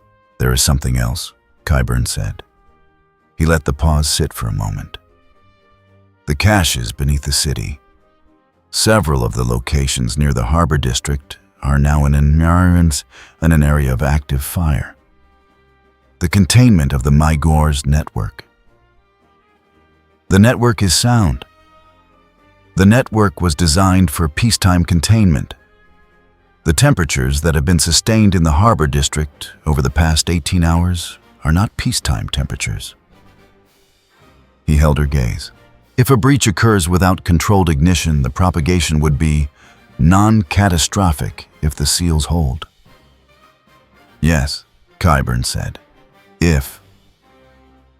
The room was quiet for a moment. Cersei looked at the faces of the people who had staked their survival on her particular vision of the world. Some of them were beginning to recalculate. She could always tell when they were recalculating a quality of attention that turned inward, a slight withdrawal from the immediate moment. She recognized it because she did it herself, and she was doing it now. Prepare the wildfire deployment protocols, she said. Full activation sequence, not the partial. Several people started to speak simultaneously. She raised one hand, and they stopped. As a deterrent, she said. If the outer wall is breached and the approach to the inner city begins, a demonstrated capability to deny the terrain will complicate their tactical calculus. Or accelerate it, Qyburn said quietly. She looked at him. That is not your decision. He inclined his head. The outer gate at the Street of Steel broke in the early afternoon. Not from outside pressure, from inside. The crowd on the south side of the gate had been building for 6 hours. The kind of buildup that begins with the reasonable decision to leave and ends with something that has its own momentum entirely. When the gate guard captain ordered the portcullis raised to allow a column of Lannister cavalry through the press of people behind it, did not wait for it to finish rising. The crowd and the cavalry arrived at the same crossing point from opposite directions simultaneously, and the result was not violence so much as the cessation of anything orderly. A woman named Sarah, who had been a baker's assistant and whose entire family had been inside the wall for 2 years, died in the first minute. She had not done anything to cause it.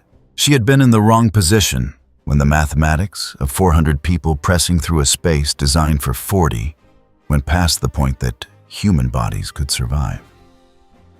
Sir Marin Trant, receiving the report, sent word to the Red Keep that the situation at the Street of Steel was developing. Cersei received the word and sent back an order to hold those inner barriers at all costs. Those inner barriers held. The people who did not reach them in time remained in the outer district. At the third hour of the afternoon, the green fire began. It did not start at the harbor, where everyone had been watching. It started near the old stockhouses in the Fishmonger's Square, in one of the maintenance tunnels that ran beneath the oldest section of the city's underbelly. Nobody knew after the fact whether the seal had failed from heat propagation or from something that broke it more directly. The distinction stopped mattering within approximately 90 seconds of the first container going. The fire that wildfire made was green because the burning compound was not a hydrocarbon, but something much stranger, a substance that had been brewed by dead men who were not alchemists in the modern sense, but had found a way to make something that burned through stone. It did not behave like fire. It did not diminish when deprived of fuel. It spread in the direction and gravity and capillary action carried it, which meant it went down before it went up. And by the time it was visible from ground level, it had already been in the infrastructure for several minutes. The sound it made was not an explosion. It was a sustained rupture, the sound of a substance expanding faster than its containers were designed to allow, repeated at intervals as each connected cache reached threshold. By the time the Fishmonger's Square area showed green above the roof lines, 3 more locations had already gone. The Harbor District, which had been burning orange and gray for 2 days, now had the same burning color at its foundations, and the combination was a shade that nobody in King's Landing had a word for. Cersei was informed. She was standing at the window of the throne room when the messenger arrived, looking out over the place she had spent her entire life, either being born into or fighting to hold. The green light came through the window and turned the room a color it had never been. She sent the messenger away. She stood for a while. She did not cry because Cersei Lannister did not cry in front of empty rooms any more than she did in front of full ones. She stood with her hands by her sides, and she looked at what she had ruled turning colors that fire was not supposed to be. And she thought about what it would mean to leave and what it would mean to stay. And she knew with the cold, perfect clarity of a woman who had always been better at understanding traps than avoiding them, that she had been in this trap for some time and had been helping to build it from the inside. She did not leave. She went back to her chair and she sat down and she waited. Skynet's ground units entered the outer districts before dark. They did not rush. They did not need to. The wildfire had done a considerable portion of the defensive arithmetic on their behalf. The sections of the outer wall where the burning compound had spread beneath were structurally degraded in a way that Skynet's ground units could exploit without the sustained effort that intact masonry would have required. The approach that would have taken hours of coordinated assault against a functioning garrison took considerably less than that against a capital in the process of its own unraveling. The gold cloaks who remained at posts stood their ground until it became clear that holding had no audience left to matter to, and then they did not hold. The units moved through the lower streets with the same operational thoroughness they applied to everything, clearing what needed clearing, bypassing what did not require addressing, working toward the inner districts, not with triumph, but with process. The movement of a system continuing toward its designated completion state. On a rooftop in the Cobbler's Square, a man named Lem, who had run a small chandlery for 23 years, watched the things pass below and thought about a great many things, including the fact that no one had come to tell him what to do, and that this was probably the new permanent condition of his life. He was not wrong. The green fire lit the streets below him, the color of something underwater, and the shadows the machines cast were long and did not waver, and the capital received them the way a place at the end of its purpose receives anything, with a silence that had nothing left to argue against. The bells of the great sept had not rung since the night the harbor burned. Jon noticed the silence before he noticed anything else.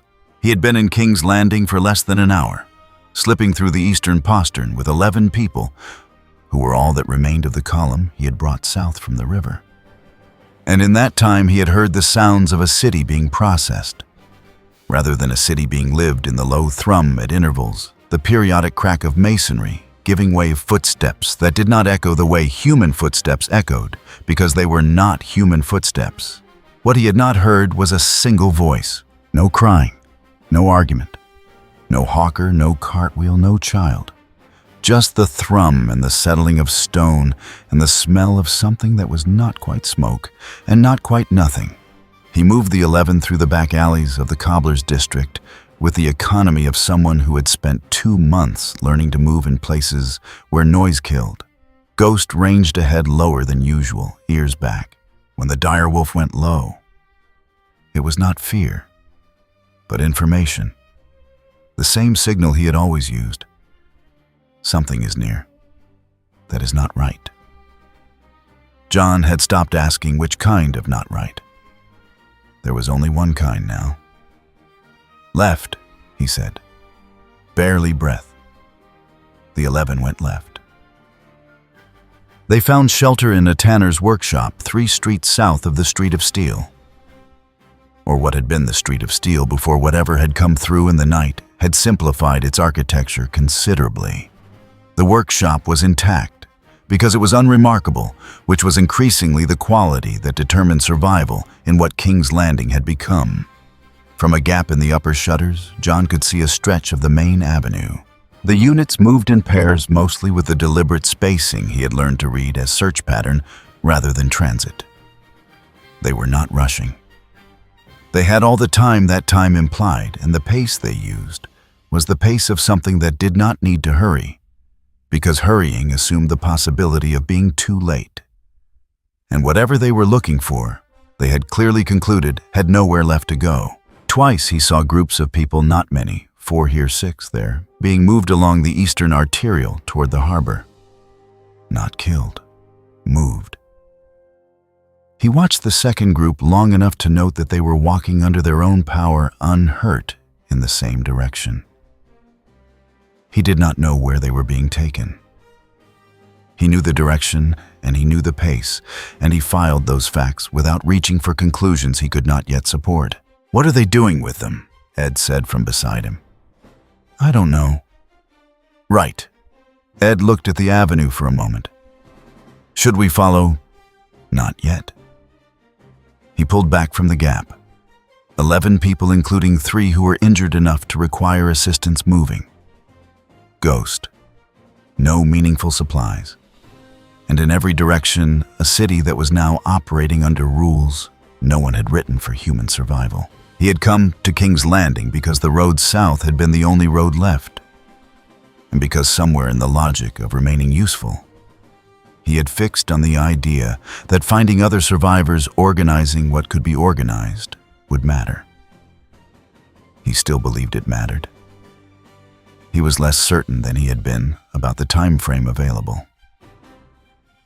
He went to the Red Keep at dusk alone, which Ghost accepted with the resigned posture of a very large animal that had given up arguing.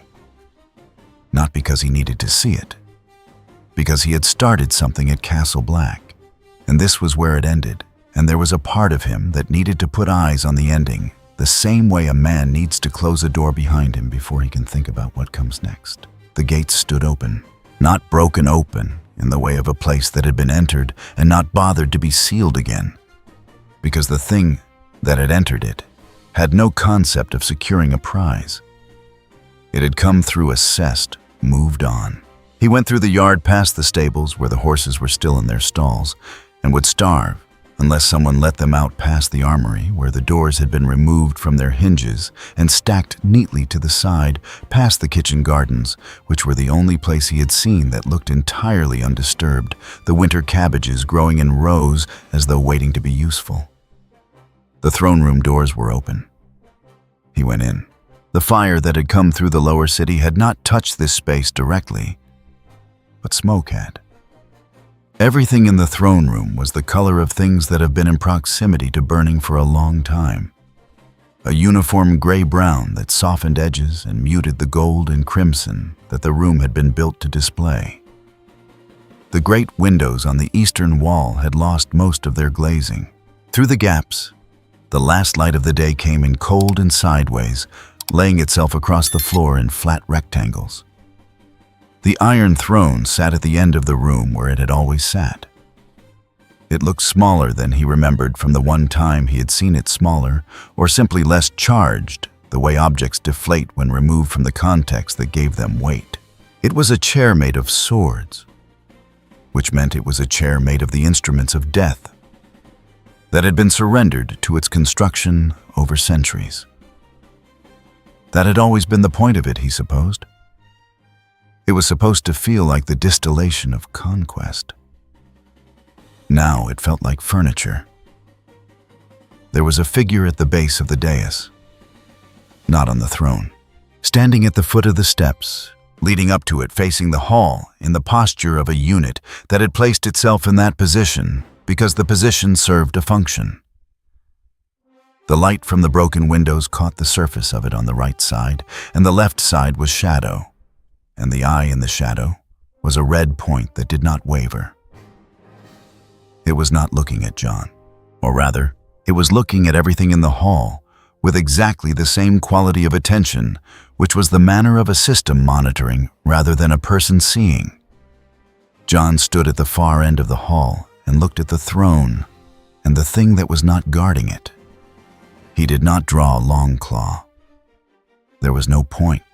There had been a time when the point of drawing Longclaw had been to test what it could do, and he had done that testing at Castle Black and at Winterfell, and in a corridor under fire, and the answer had not changed, useful, insufficient. He was not going to learn anything new by doing it again in an empty hall. He stood there for the span of several breaths.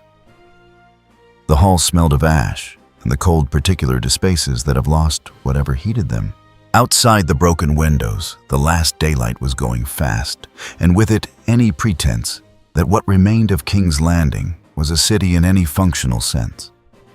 It was a location now, a point on a map that a system had moved through and was in the process of consolidating. He thought about the wall which still stood. He had not seen it since that night, but he was certain it stood because it was ice, and it was ancient, and ice tended to survive the things that killed stone. He thought about the wall standing over a landscape that had nothing left behind it and nothing in front of it that wasn't already in the process of being recategorized. He thought about Ed and the 11 people in the tanner's workshop and the horses that would starve if nobody came back. He turned and left the throne room. He was back at the workshop before full dark. The 11 were where he had left them. Ed had found a sack of meal in the rear storage and was doing something practical with it, which was very Ed. "Well," Ed said without looking up. "Iron Throne is there." "Is it? For whatever that's worth." "Right." Ed was quiet for a moment, hands still occupied with the practical thing. "What are we doing?" John looked at the 11 people in the room. 3 of them were asleep or close to it. 2 were watching him with the particular expression of people who had decided to outsource the next decision to someone else because they had run out of capacity to make decisions themselves. The rest were doing small tasks, the same category of small task that people did when sitting still meant having to think. "There are groups being moved east toward the harbor," he said. "I don't know why. I know the direction and I know they were alive." He paused. We go east and we see. And if east is bad, then we find out east is bad and we adjust. Ed looked up. That's the whole plan. That's the whole plan. Outside in the cooling dark, the low thrum that was not sound moved through the stones of what had been the greatest city in the known world. And the machines that carried it continued their sweep through the streets and the alleys and the hidden places where people crouched and breathed and did not move. And the sky above still held the lights that were not stars making their slow, deliberate rounds over a landscape that had been, until very recently, the stage on which the most important game in the world was played. The game was over. Nobody had won it. What had replaced it had no interest in winning. It had an interest in completion, and completion had a long way yet to go. John pulled his cloak tighter, told the 11 to eat what there was, and waited for the light that would tell him what the road ahead contained. He did not stop waiting.